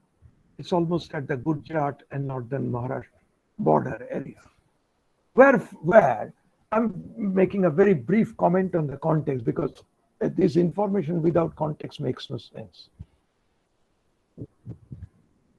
A dispute broke up between two adjacent temples, one a Vaishnava temple, another a Devi Durga temple. And the dispute came to some kind of a rapprochement that the Vishnu temple will pay annually on a very fixed day a stipulated sum as a srotaka, like a rent, bhara, what is called in Hindi. This is paid in cash. Who pays? Through whom this will be made available? By Shreshti Sartha Gambuvak. So he is the moneyer. He is a money merchant, like the typical shroff of the later times. And there are various other types of merchants, like you have the salt dealers. Once again, as I said, this is an indispensable item of life, whether it's for a rich person or the poorest of the poor. And he figured as, if in South India is known as Uppuvadikam, in North Indian records is Nemakavarnija. I'll give on Nemakavarnija a particular situation. It was mid-10th century at a place called Siarduni in the Indo-Ganga, in the Ganga Yamuna Doab area. It's a long Sanskrit inscription recording how a rich merchant made, enormous donations, like money merchants even do nowadays, to a number of Vaishnava shrines in the city called Siarduni. This is also the present name with a slight variant called Siarduni in Bulandshahr area in UP. Every time the merchant mentions how much money he has provided to a particular temple, he always tells that he is a Nemakavarnij, a salt dealer. His father too was a Nemakavarnij. So therefore he's trying to highlight his not only hereditary profession, but as a donor, as a patron, his lineage also, that he is not an upstart. He comes from a respectable family of hereditary salt dealers. So it goes on. At the very end of the record,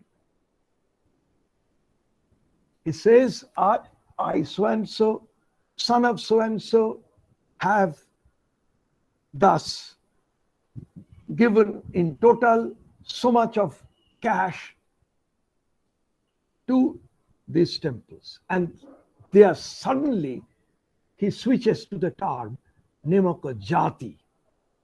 How this term is to be explained? By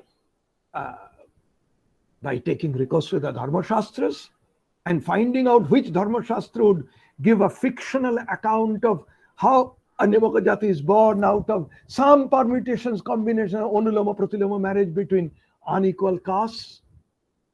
This is all bullshit.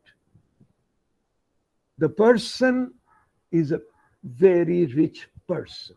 Otherwise, he could not have parted so much of resources as patronage to 5 temples. And where from the resource comes? From the dealings in salt. This is not a luxury item. It's a daily necessity, indispensable item to livelihood. And in this area, obviously close to Bulandshahr, there is no salt deposit.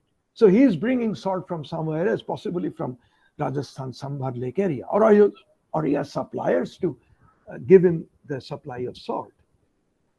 So even by dealing in salt, one could become enormously rich. He hails from a family of salt dealers. He has made monetary patronage. So now he needs some prestige, some status in the society. And typical of Indian social system, he seeks this exclusive social status by claiming a jati status, Nemoka Jati. In the same record, every time he calls himself a Nemoka Banij, suddenly switches at the last as Nemoka Jati. This is his claim of status because he's rich. He comes from what we call a good family background. He's not an upstart and he's a patron to culture. So he needs status. He claims that status by a jati status, primarily from a salt dealer. So one does not have to always look for handlers in luxury items. Even the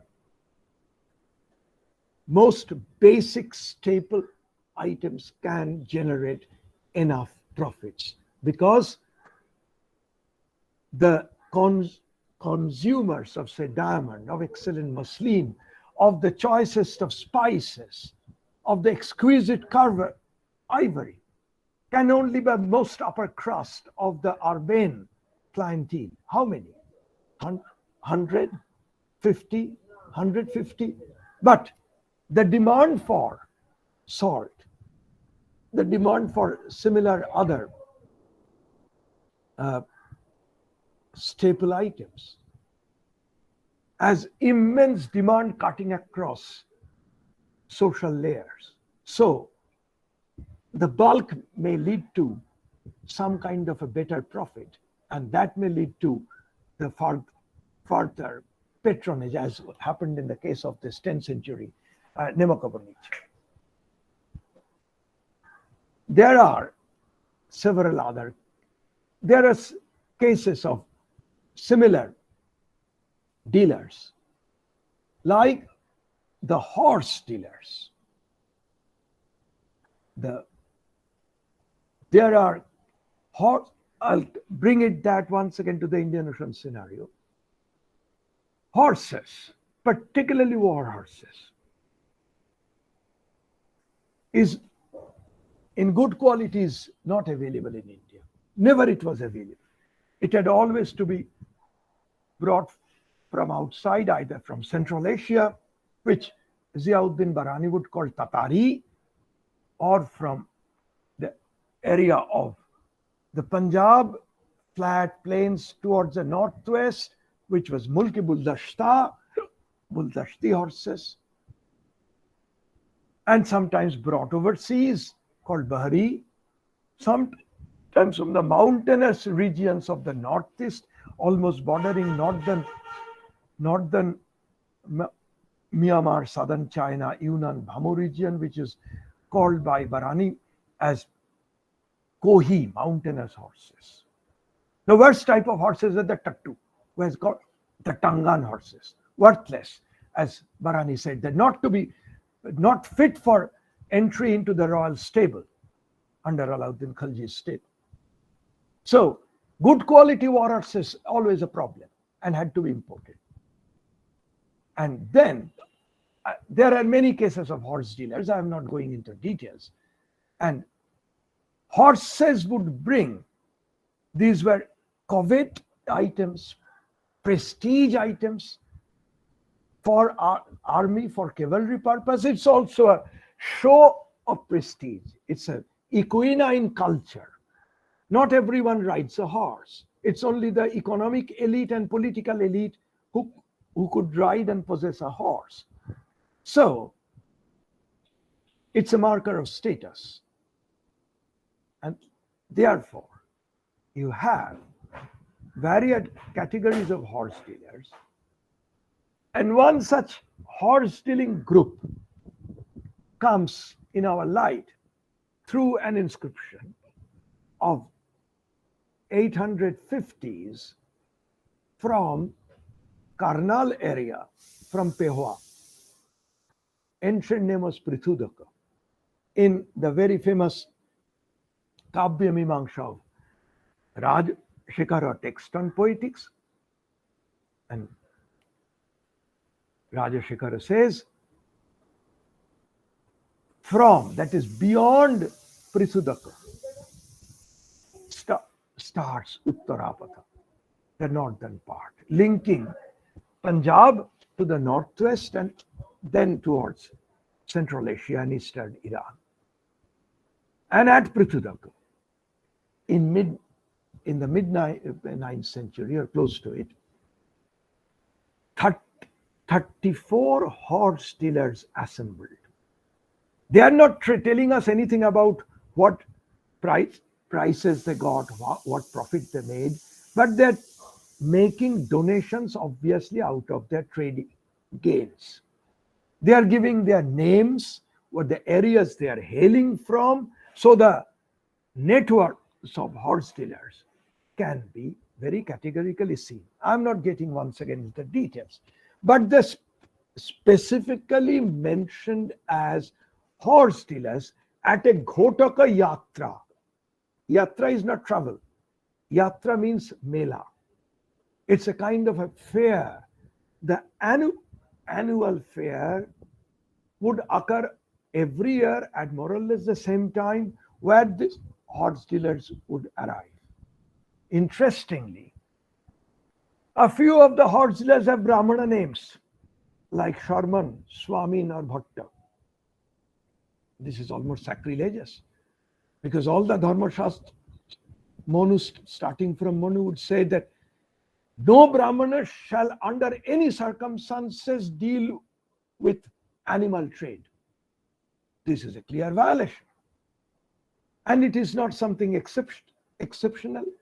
The 9th century commentary on Manu Samhita by Medhatiti and Kulluka Bhatta would bring a particular category of Brahmana who are called Hedavika, Hetuvaka.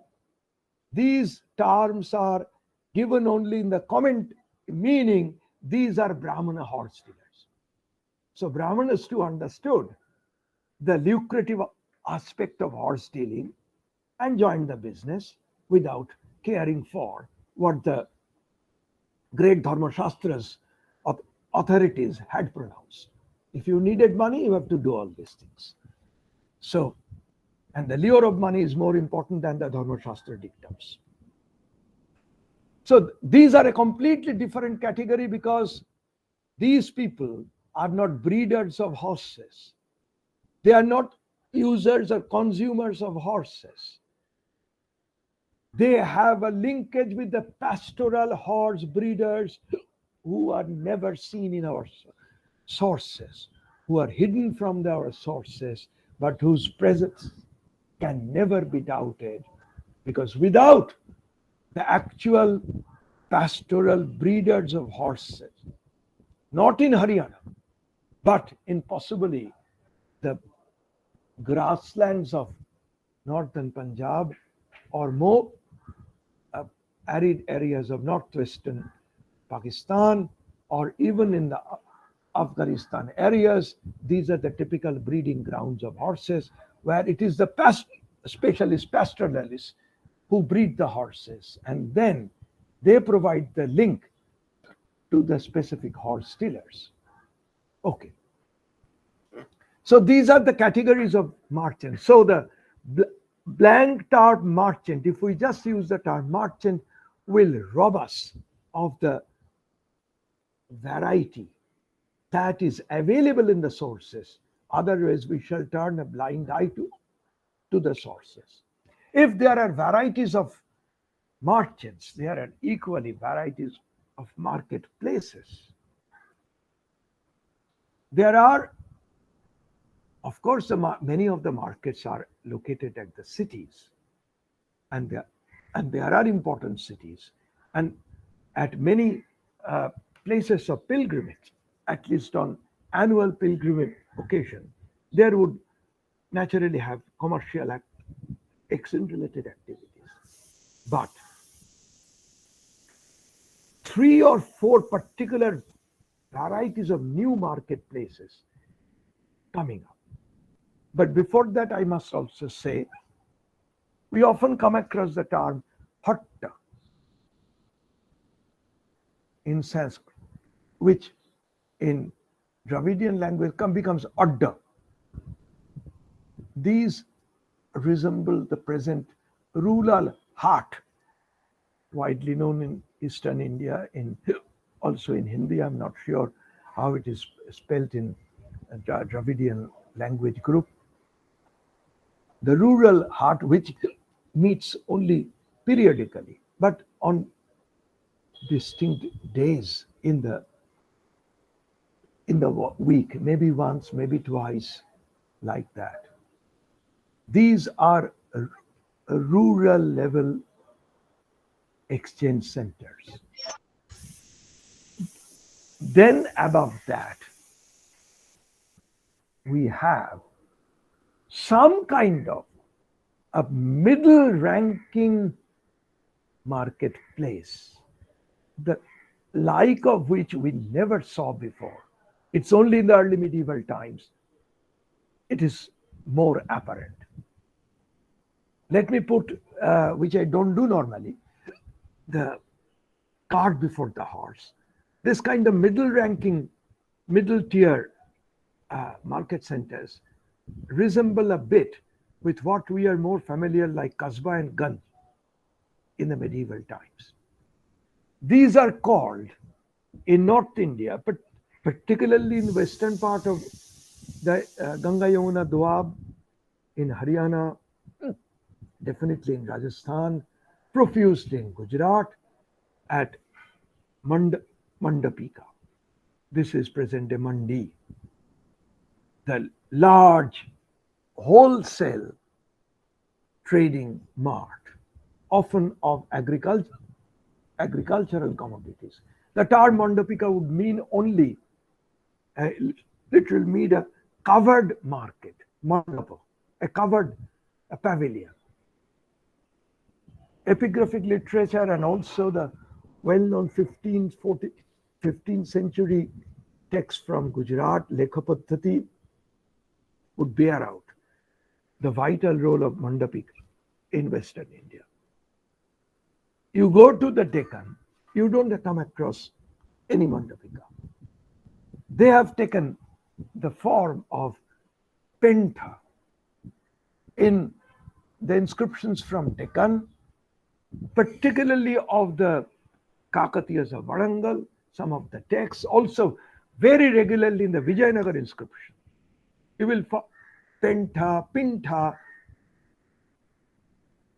Pengta.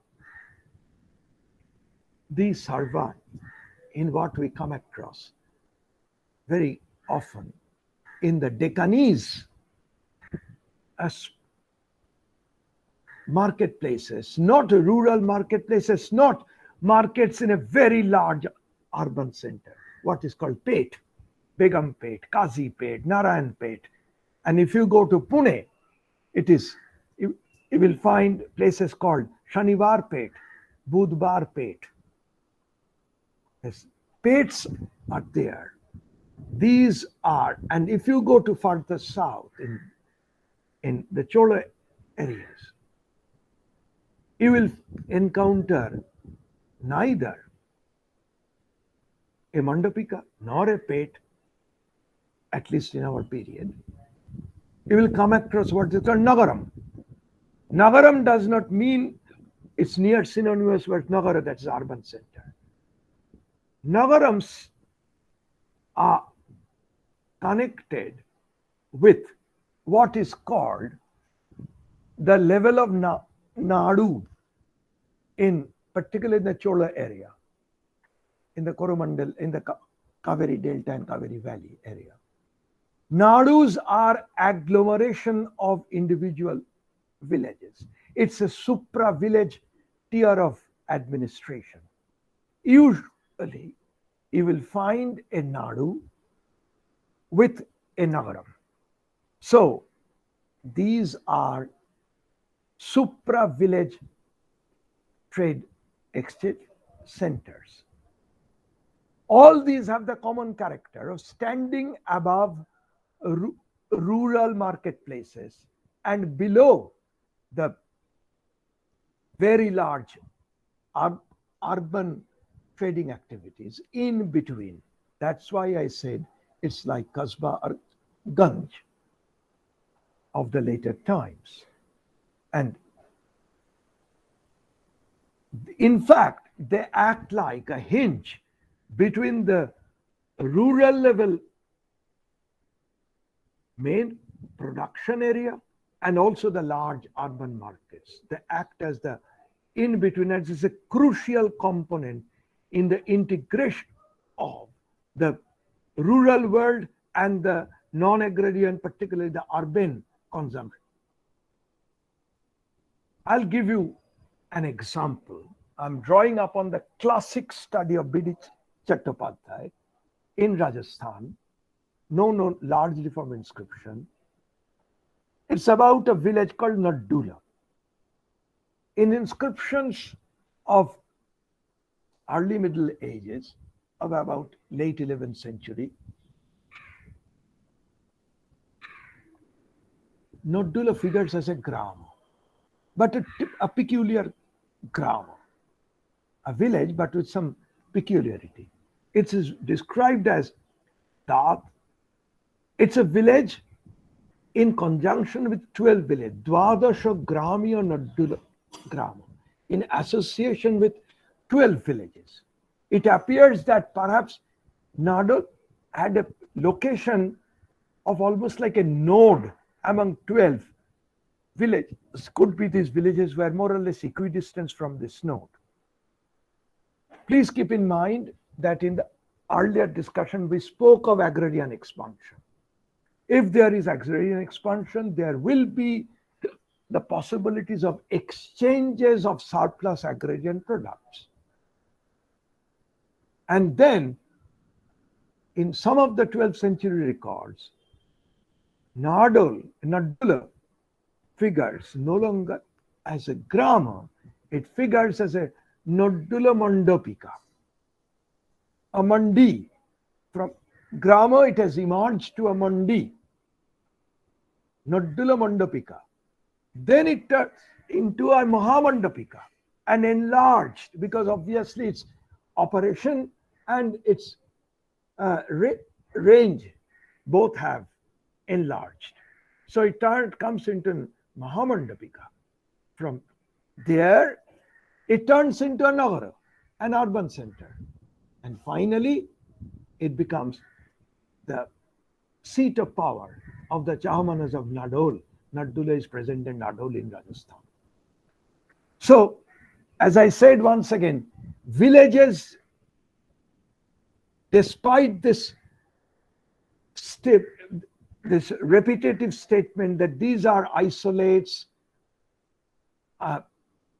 stagnant villages do morph.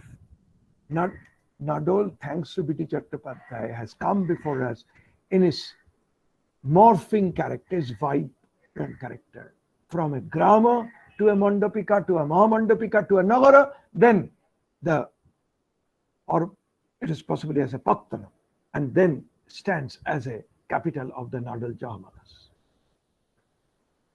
And we find similarly in the case of the painters, how within the city of Warangal, known as Ekashila Nagara, under the Kakatiyas of Warangal.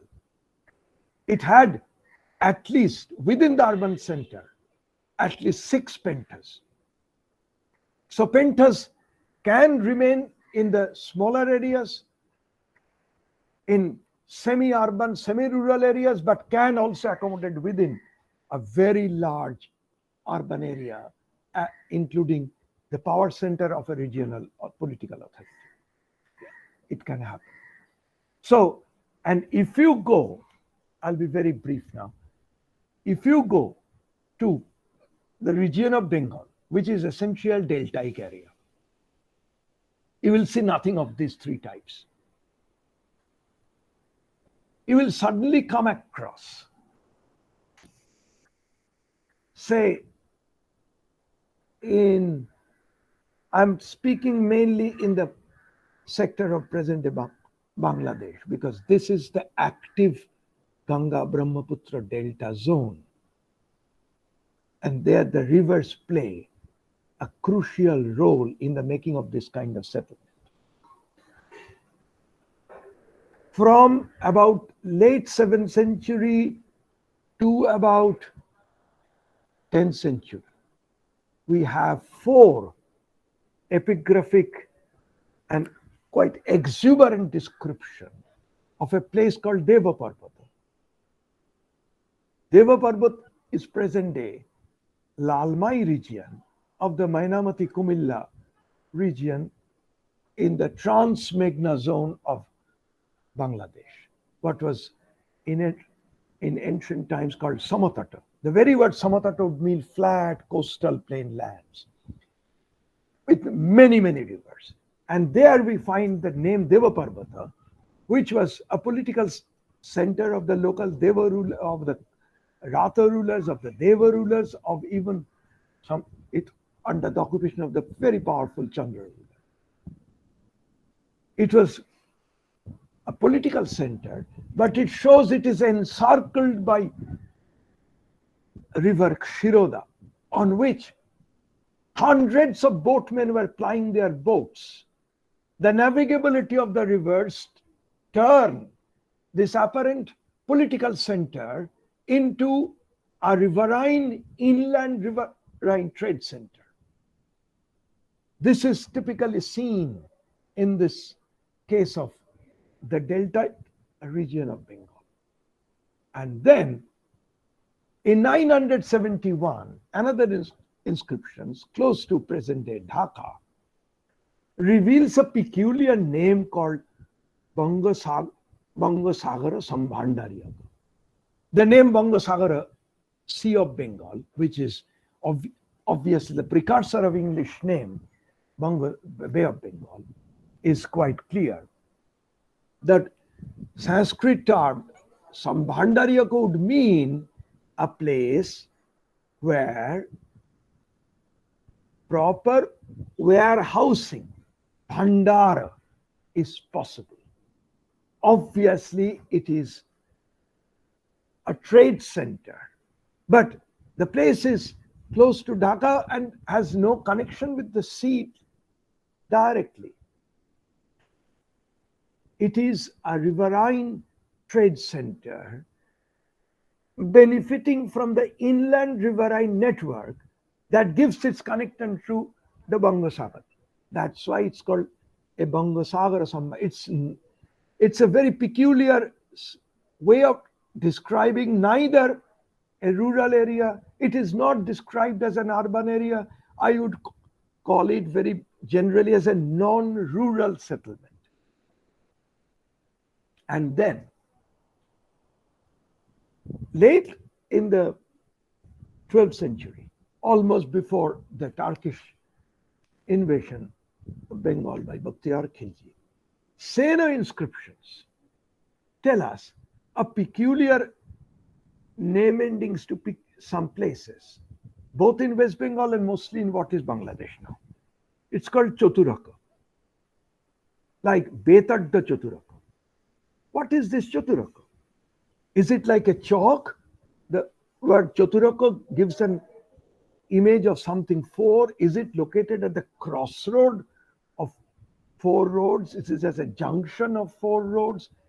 Assembly is an advantage of meeting points of several roads. The clue remains in the very name Betadda Chaturaka. It's categorically called in that record. It's a land grant record. And as I said, land grant records gives fascinating details of boundary demarcations, including natural landmarks. It says the Betadda Chaturaka, the eastern limit is the river Ganga, that is Bhagirathi. This is Purbe Jannavi Sima. At the east stands the river Bhagirathi, present day Ganga. And what is Betadda Chaturaka? It is present day Betor in Howrah district, near on the opposite side of Kolkata almost.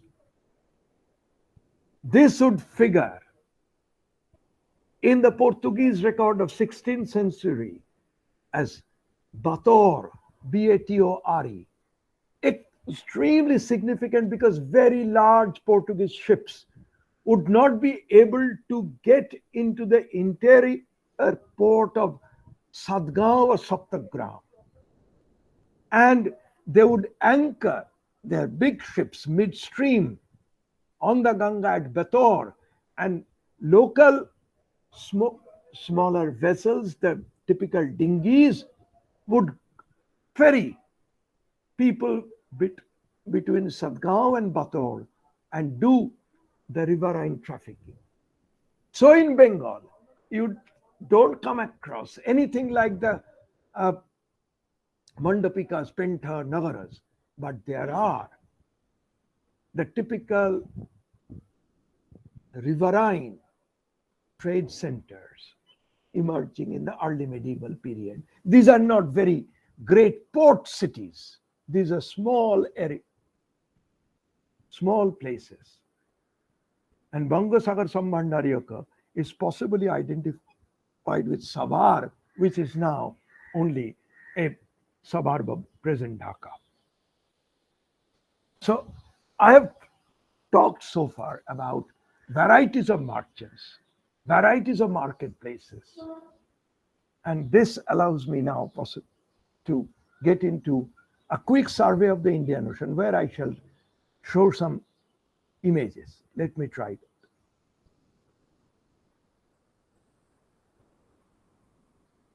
I'm sorry.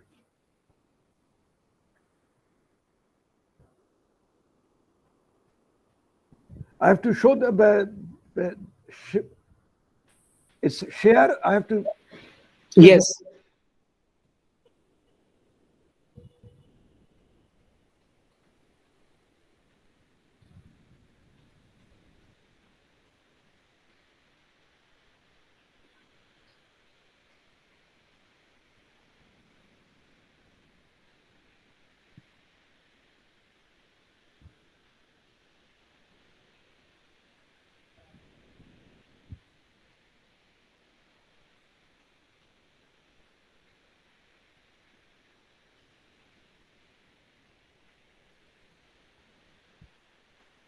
Just a moment.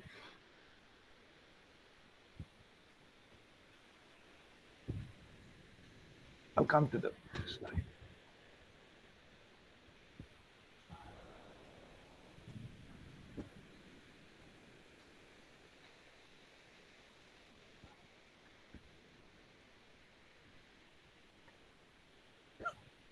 Is the slide visible?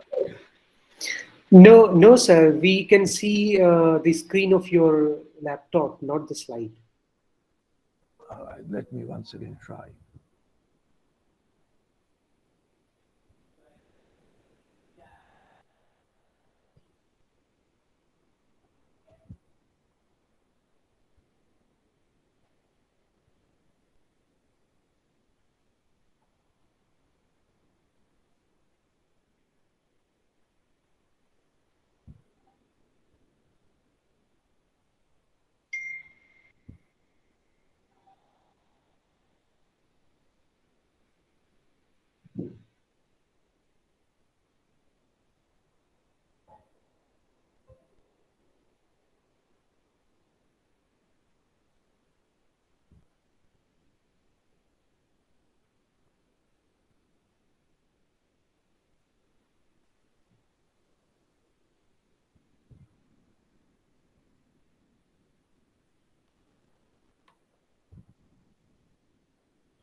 It's gone. Just give me 2 minutes. Yes, sir.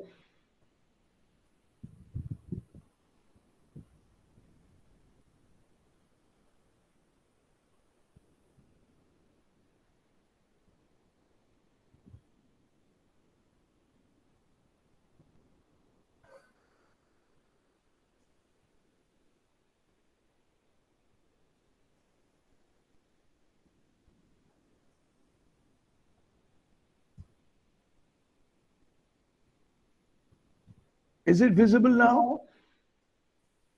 I'm afraid not. My God, what has happened with this? It is now ready. Let me try it once again. Yeah, because we can see the screen, but not the PPT. Maybe you have not selected the. I have, it is already there Okay.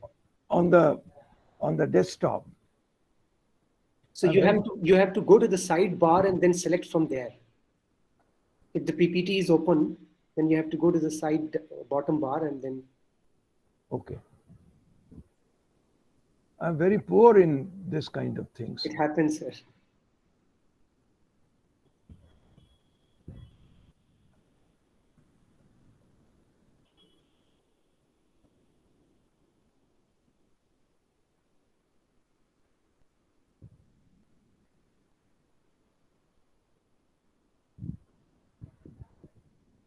What I have to do now? I have brought the slides. So you have brought the slide, and this is your screen that we can see. Yes. So you have to bring back the PPT that you want to show, which maybe. PPT is already there in my laptop. Okay, so you have to take your cursor and see where the PPT is. Maybe the folder is open. Yes. And what shall I have to do to? You just have to select it and then share.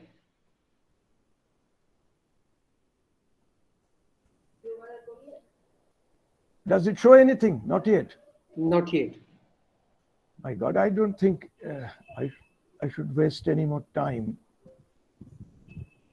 I should sort of, it would have been good that if I could show it, because there are important slides in this. I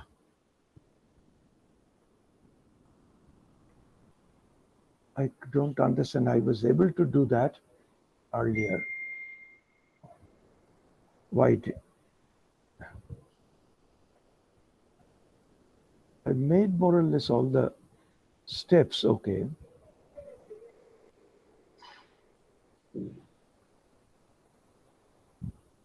This is the last time, otherwise I'll go on. Yeah, yes, sir. Yeah. Is it now available? Yes, it is available now. Yes. Okay. Thank God. Just give me 1 second. With this all this fidgeting, the battery is running out. I have to put a plug on that. Yeah, Give yeah. me 2 minutes. Yes.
Yeah. Sorry for all these hassles, and do please bear with me. You have been very kind, you all people, of allowing me with fidgeting my. I was just requesting, sir, that you please be brief, because I'm sure you would like to interact with the participants as well and take some questions. Yes, it is already. May I take about 10 to 12 minutes just to go through some of the slides? Right. Okay, and then, Right. okay. Why do I? The point is, in the understanding of trade, why do I bring the Indian Ocean? There are 3 points. One is there is a long-standing belief, an erroneous belief, that Indic people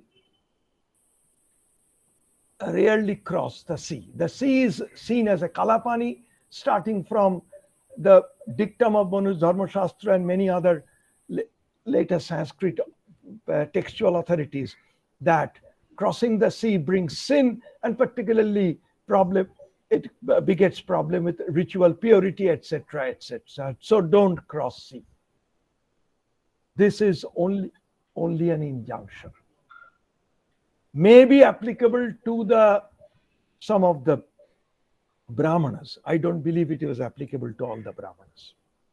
And these are at the most prescriptions, not regular practice. Otherwise, the cultural elements from India could not, I'm not using the word cultural influence, I'm only telling cultural elements, interactions with both mainland and Southeast Asia couldn't have reached there. You cannot walk across Bay of Bengal. People did sail, no doubt on this point. The second point is, and I'll speak about the voyaging Indic merchants and many other people very soon. The second point is, this map would indicate the Indian Ocean is the 3rd largest ocean in the world, occupying only about 20% of the total maritime space of the earth. And the Indian Ocean stands at the very middle of it. And this is an enclosed sea. That is, unlike the Pacific or the Atlantic, you technically, as the geographically, it is not possible to sail from the North Pole to the South Pole. It's an enclosed sea. That is the uniqueness. And the other uniqueness is that till the advent of the steam navigation, the Indian Ocean, particularly the northern Indian Ocean, 10 degrees south of the equator, this is the zone of the monsoon seasonal wind. And by monsoon, we often take it in the sense of rainy season. Yes, monsoon brings rains and lifeline to India's economy. In fact, it is said the real finance minister of India is the monsoon. The monsoon makes or mars Indian economy. It's very lifeline to Indian. But the term monsoon has something to mean more than rainy season. In the famous navigational manual by Ahmad ibn Majid, the greatest Muallima navigator before the advent of the Portuguese in the Indian Ocean around 15th century, wrote in his manual, he's a literate Muallim, wrote in his manual that the term Mausim stands for specific sailing season, not any season. Specific sailing season from one particular port to a destination port. So the very monsoon wind system is inseparably associated with the Indian Ocean sailing system. And the area, Indian Ocean, stretching from Egypt that acts as a hinge between the Mediterranean and the westernmost Indian Ocean through the Red Sea network and the Persian Gulf arena, along with the East African seaboard, is the western limit of the Indian Ocean.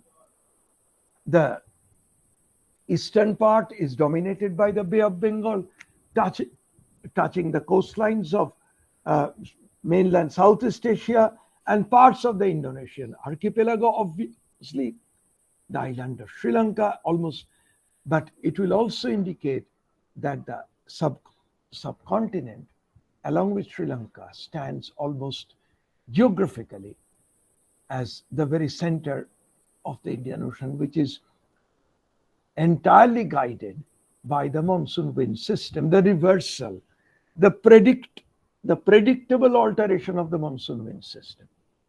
And already you will find an Indian Ocean map originally prepared in 11th century in Baghdad, but copied later in 13th century in the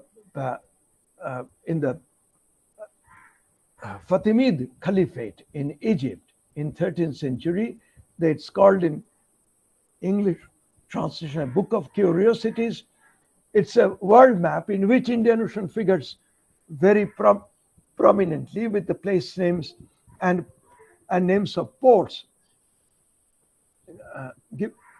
given there. I'm not getting into details. The only point is its enclosed position is captured. The north is below, the south is at the top. You will have to see, and the west and east is vice versa, not in the modern map making scenario.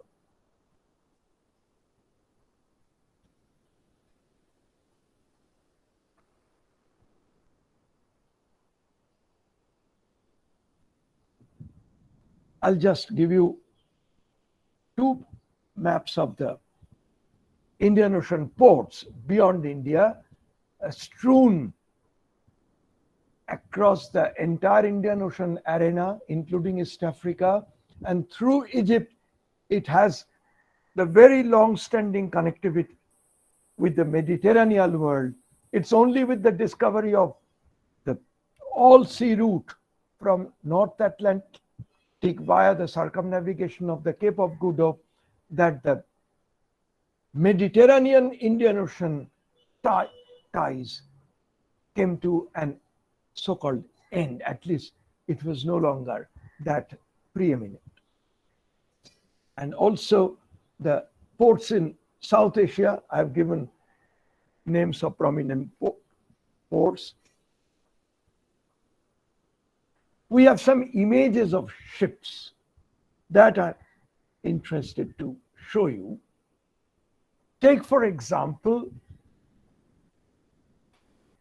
this is an image from the Aurangabad caves, a Buddhist cave, where Avalokiteshvara, we can see his very enlarged image, affording protection to the sea voyages. Interestingly, it's a double-masted ship. And then there's a famous ship design in the Ajanta painting of the 6th centuries, 4 long masts and a close. I'm sorry, I'm going too rapidly. You will see at the front part of the ship the image of some containers, pitchers. It could carry some liquid, could be edible oil, could be inebriating drink, but could be potable waters, drinking water, which is an essential item in a long sea passage. And then from Goa, there are interesting hero stones, easily visible by a visit to the Goa Archaeological Museum. It's on display. You don't have to go to the reserve collection. This is a scene of naval skirmish. I won't say full-fledged navy, but you can see on the deck of the ship an important person with a parasol behind his head, is standing ready to strike a bow and arrow. The bow is clearly seen at the enemy. So ship designs are pretty well known in early medieval context. And then let me see if I have another. This is my very favorite, the 13th century Al-Hariri ship. I'll dwell a little bit on this. This is a definitely seagoing ship with a clear rudder is visible, a grapnel anchor is there, the sail is not yet furled, it's unfurled. You can see several crews, and different color complexion is used to indicate that these are people from African origin, is employed as the laborers in the ship. At the top, there is a person on the lookout, which is called Didban. And you can view the passengers from the window-like holes at the bottom, and two persons are bailing out excess water from the hold of the ship. What is most interesting in this particular image is that it's a typical Indian Ocean ship made of wooden planks stitched with coconut coir, not any iron nailing. That's why in Sanskrit such ships is called nilloham, without any iron nail. That's why the Europeans were amazed and called this sailing vessels as stitched boats, sewn ships.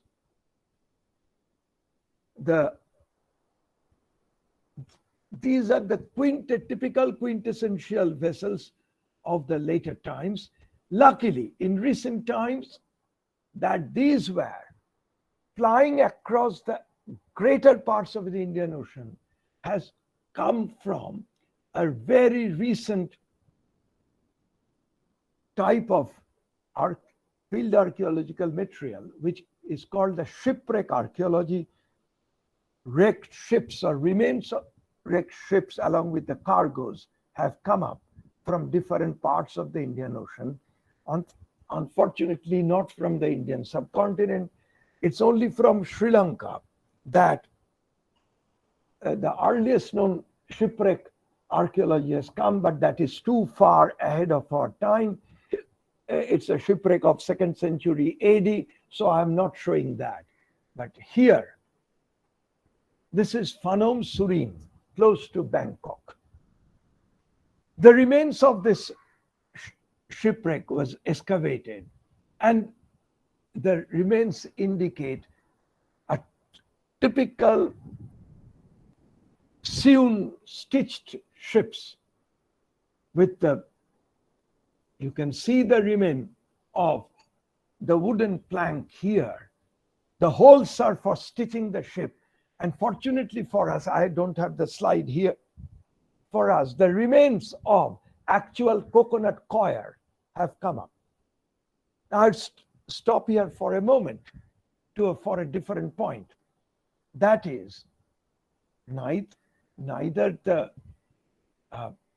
these would be known as the typical dhaws in common Arabic parlance, but neither excellent wood, preferably teak, nor coconut coir is available in Western Asia, also maybe in the Red Sea area. The real land is the Indian subcontinent, where both good quality timber and enormous amount of coconut coir is available in plenty. This is also supported typically in a 14th century Latin crusade tractate. I am not getting into that at this moment. And then we have one of the best examples. This is datable to about 8th century, close to the first half of the 8th century, about 730. So this Indian Ocean ship has gone into what is called the Gulf of Siam, which really is not part of, geographically, is not of the Indian Ocean, but belongs to the Indo-Pacific rim. This speaks of the capability of the Indian Ocean ships, usually made of the typical Indian timber and Indian coconut coir. But the more stunning point is from the shipwreck at Belitung in the Java, close to the Java Sea, datable around 830. What is the basis of this dating? The basis of this dating is the Chinese ware that it carried at its hold. Chinese syrup studies have gone into such a fascinating height that they can pinpoint which kind of kilns and where these wares are produced.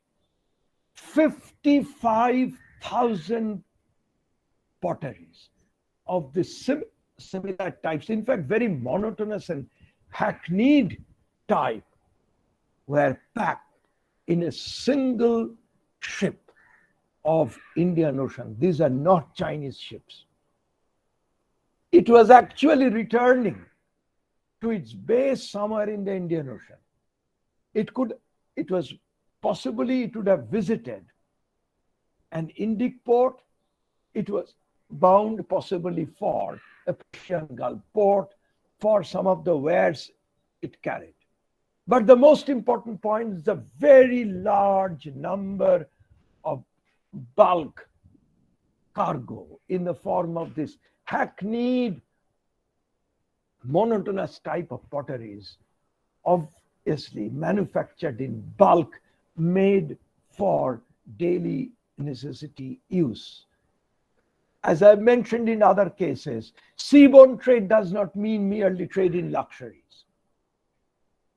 It also involves the use of considerable bulk items. In one single ship's 55,000 such potteries were packed, and most of these remain unbroken. The coloring and disfigurement is minimal. This is how it was packed. In a larger, big handi-like pot, it was packed to the brim. That's why the breakage is minimal and the discoloration, disfiguration is also minimal, despite their lying submerged underwater for nearly 1,000 years. The ship sank in 830. It was discovered in late 1990s.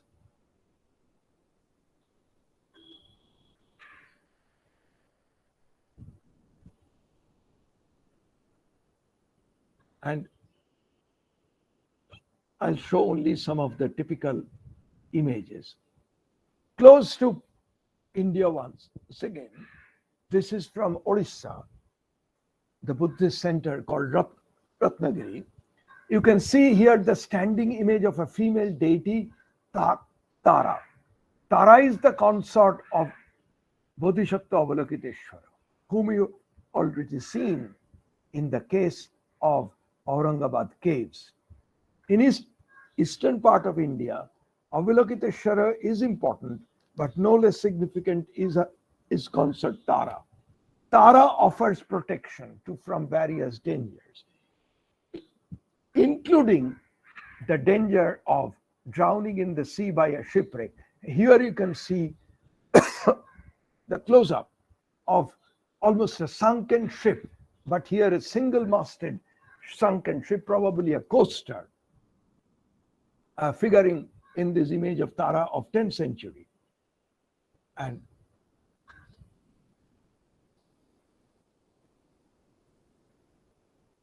I'll be very brief here.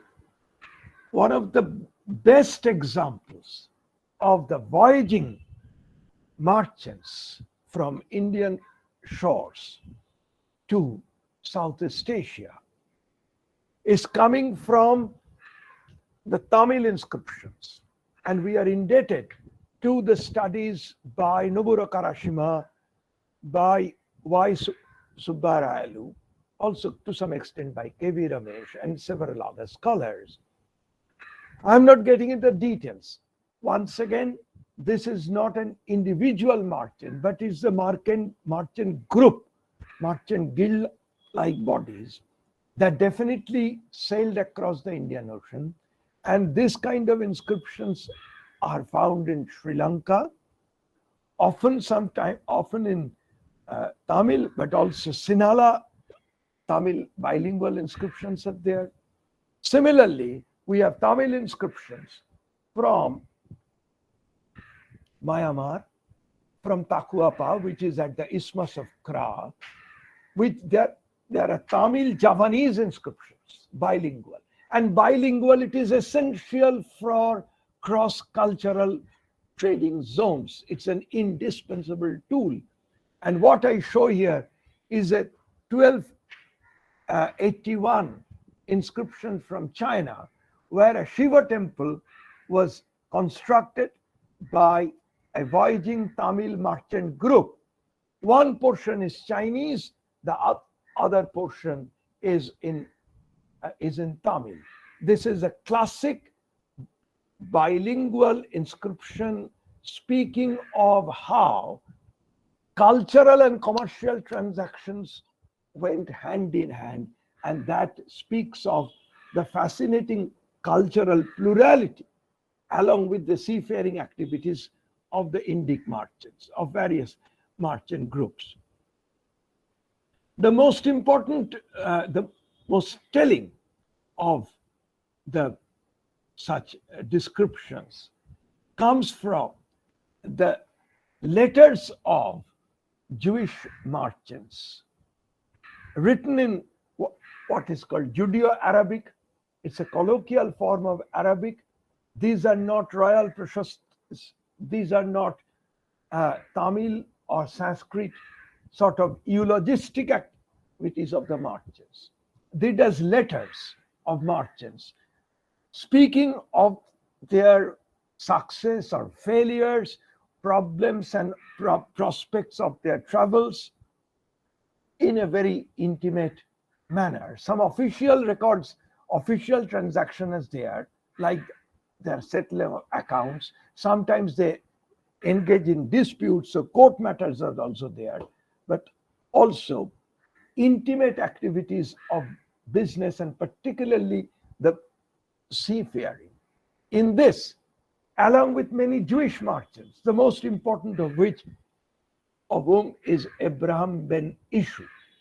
He's a Tunisian Jew who came to Cairo in early 11th century. From there he came to Aden, and from Aden to Malabar, particularly in Mangalore and maybe other places, where from 1132 to 1149 he was there as a diasporic merchant, married and Tulu woman called Ashu, had 3 children. 1149 he went back with his daughter born of this marriage with the Tulu woman, and he is the recipient of largest number of such letters. I'm not getting into the details. It once again brings out the importance of trade in which the Jewish merchants had their Indic counterparts were involved. It speaks of the distinct category of the ship owners who are called in Arab and Persian works as nakhudas, in Indic inscriptions as no with purpose. And the maximum number of Indic ship owners figure in this Jewish trade letters. So there is no doubt at all that Indic people dictate this. Yeah. I'll only point to one particular letter, nothing of trade, but related to sojourning in a distant country because of trading activities. These letters were originally kept in the Ben Ezra synagogue in Old Cairo. Most of the letters were in fragment. Now the synagogue, the Geniza, which is actually a storehouse, coming from the Persian word guns, where things are stored. But Geniza actually stands for a vast waste paper basket, where the useless papers, which anywhere has the name of God written in it, could not be destroyed. That's why they were thrown into the Geniza of the synagogue of the Jews, which acts as a vast waste paper basket. The Geniza is not empty, totally empty now, and most of the letters have been housed in many major collections in Israel. Also, the largest collection is in the Cambridge University Library, in St. Petersburg, in various American collections, and the greatest figure of the working of this text, editing, translate of these letters was S.D. Goitein at Princeton. We are all indebted to this fascinating scholarship of Goitein. And Goitein speaks particularly of the Musafirun, Hind, the travelers to India, whom in English he would call India traders, not Indian traders. These are Jewish merchants, India traders. And I'll speak only of a particular sojourning merchant. This merchant is writing to his wife, possibly having already received a letter from his wife. The merchant had come from Egypt, from Cairo, remained in India for more than 2 years. He was not successful in his business venture, so could not go home empty-handed. This leaves her wife in a very distressed condition. She is thinking and probably threatened in a letter a divorce. This man sitting in India pleads her. It's a moving letter not to think in this line. And he says, like you, I am terribly suffering from loneliness. Like you, I am burdened with terrible loneliness. To get rid of loneliness, he admits he has taken to drinking, but says, I have behaved impeccably, indicating that he never visited a whorehouse. And says, I'm so eager to go back home, but I'm unable at this moment till at least I gain some profit, and then only I can get back home. This is a moving piece of not only the success in trade, but also occasionally difficulties in trade, and particularly long distance seaborne trade that could bring separation in family life.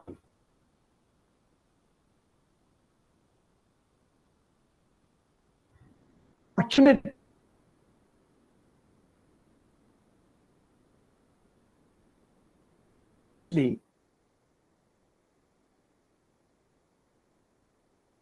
was averted.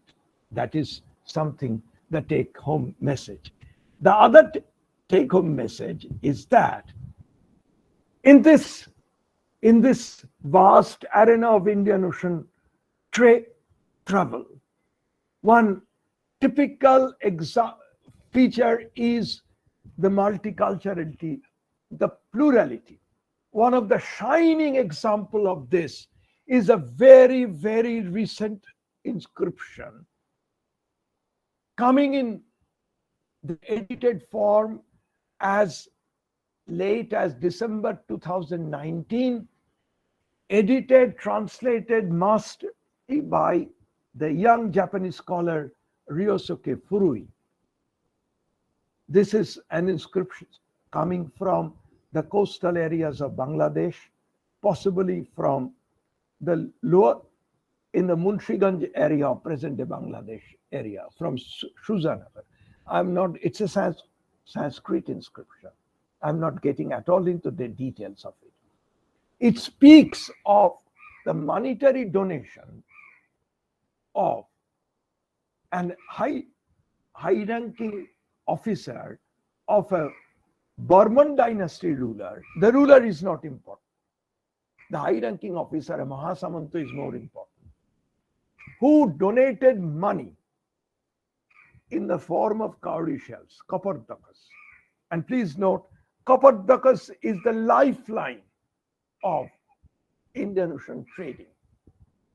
Minted currency is already there, but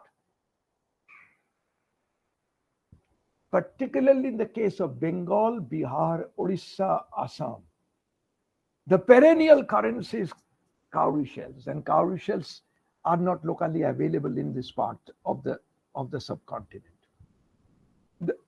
The real area of availability of quality cowrie shell is the Maldives. The very presence of Maldives in eastern India is an incontrovertible evidence and comment on the Indian Ocean network. It came in shiploads from the Maldives. So this person, Mahasamanta Obudeva, who is possibly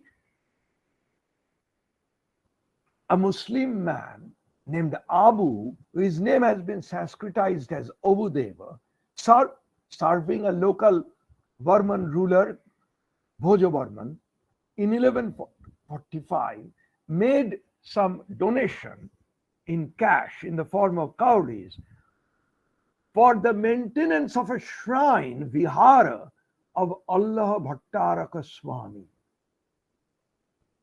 By the very use of the term, you can understand this is not a Brahmanical shrine.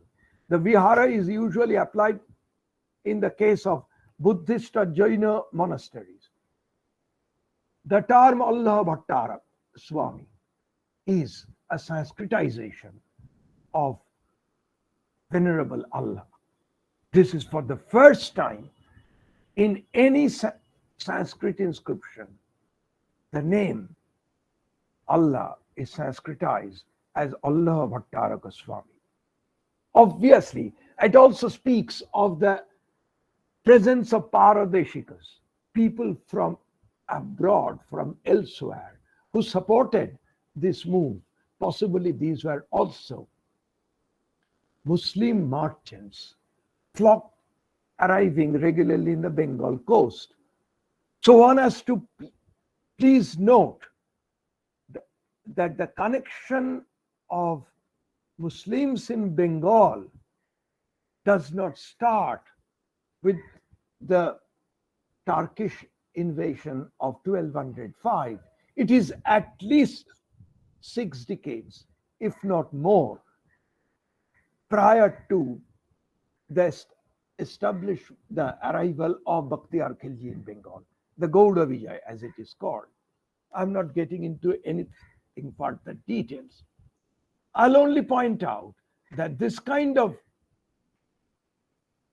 situation also has come from a bilingual inscription from Somnath slightly later, 1264.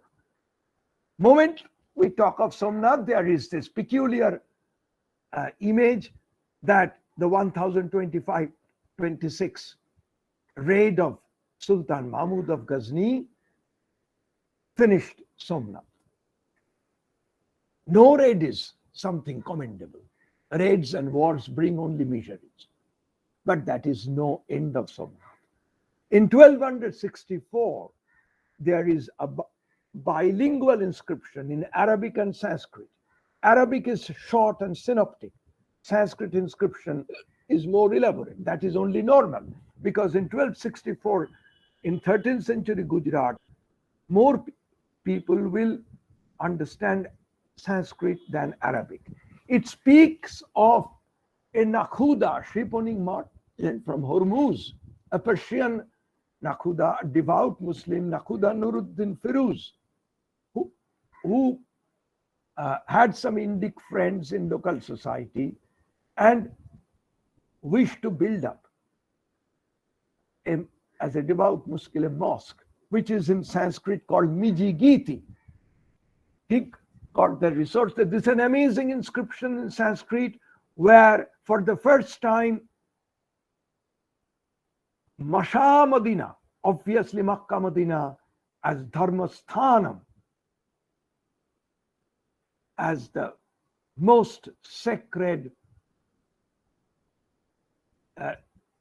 land, Makkah Madina for the faith of Islam, is recorded.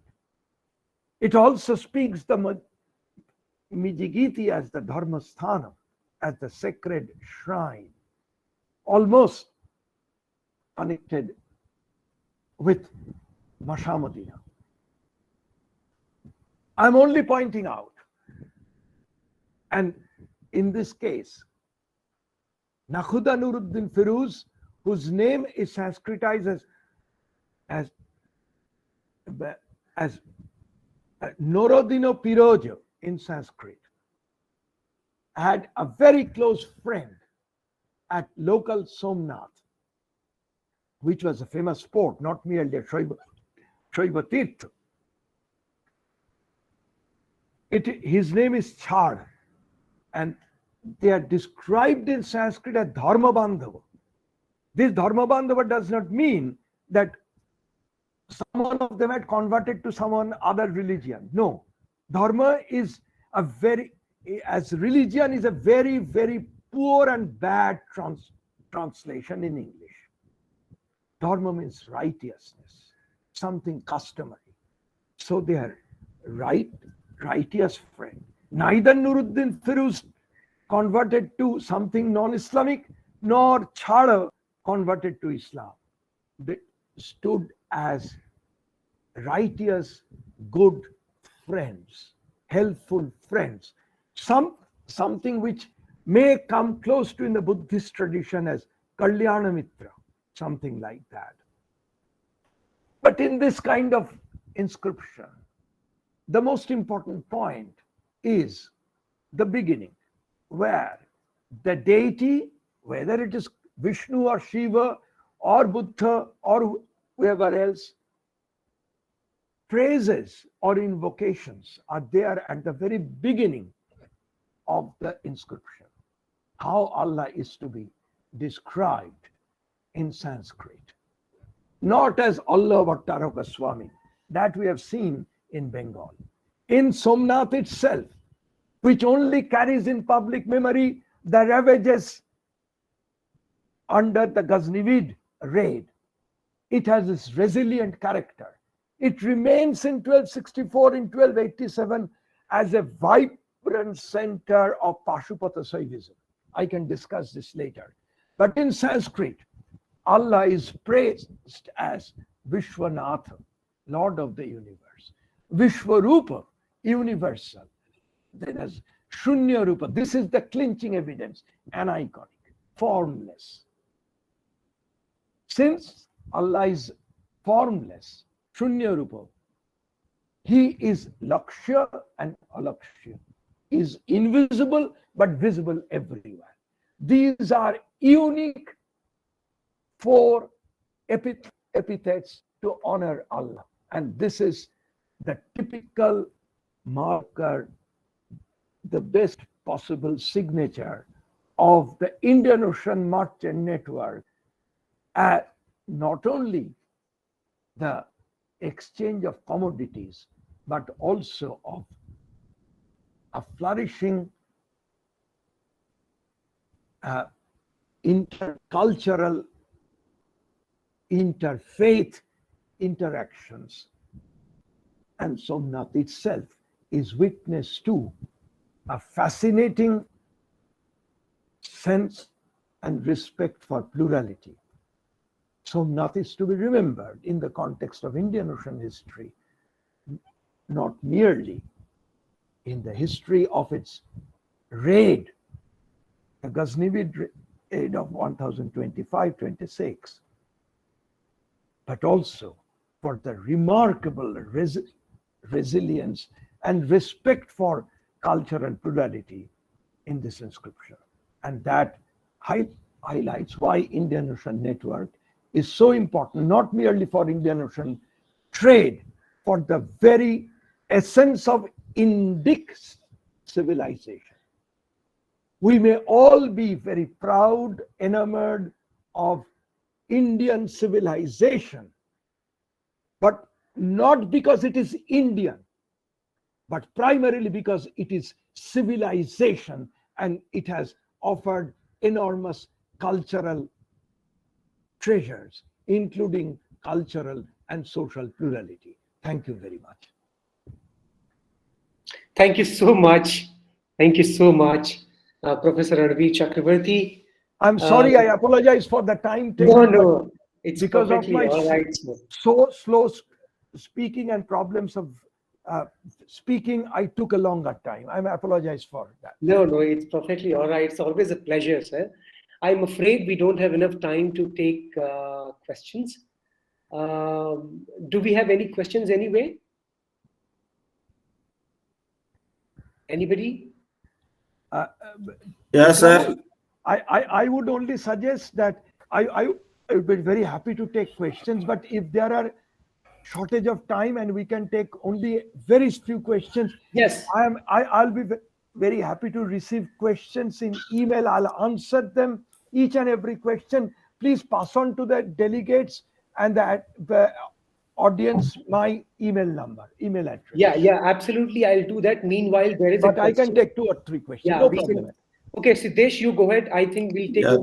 Thank you, sir. Yeah. Sir, thank you very much for very delightful lecturing, sir.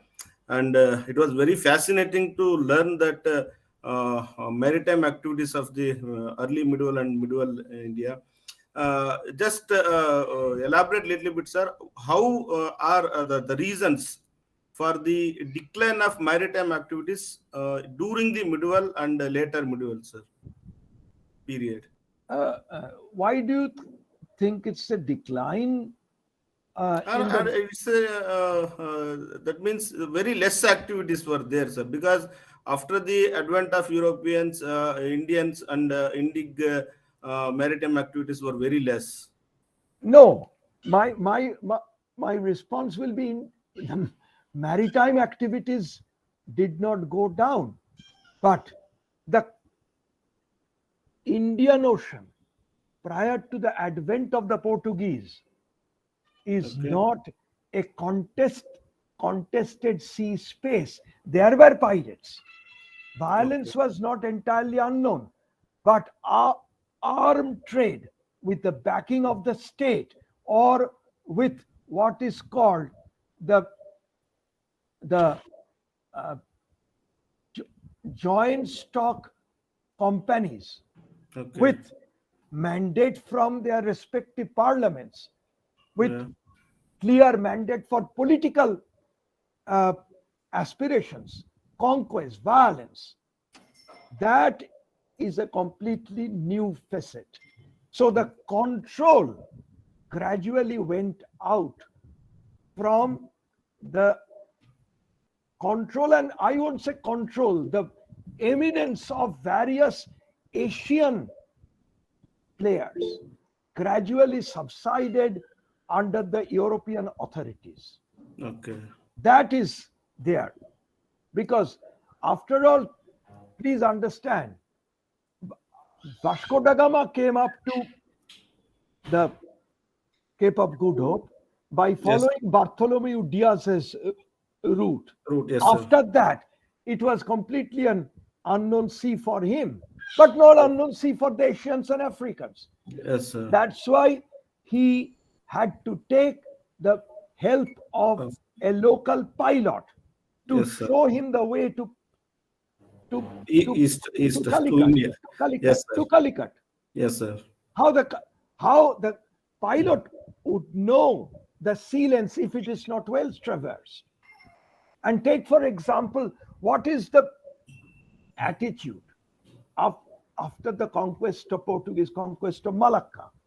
Tomapuresh says that whoever controls this place, that is Malacca, has a throat, has its hand on the throat of Venice. So the problem of the European understanding is not mere trade, it is essentially to monopolize the trade in spices, to spread Christianity, and to demolish the importance of the Mediterranean network in which both Egypt and Venice had a stellar role. Okay, sir. Okay, thank you, Siddesh. Thank you, sir. There are questions, but I'm afraid I can't take any more questions because we have another session in the next 20 minutes. So I'll give them some time to have lunch.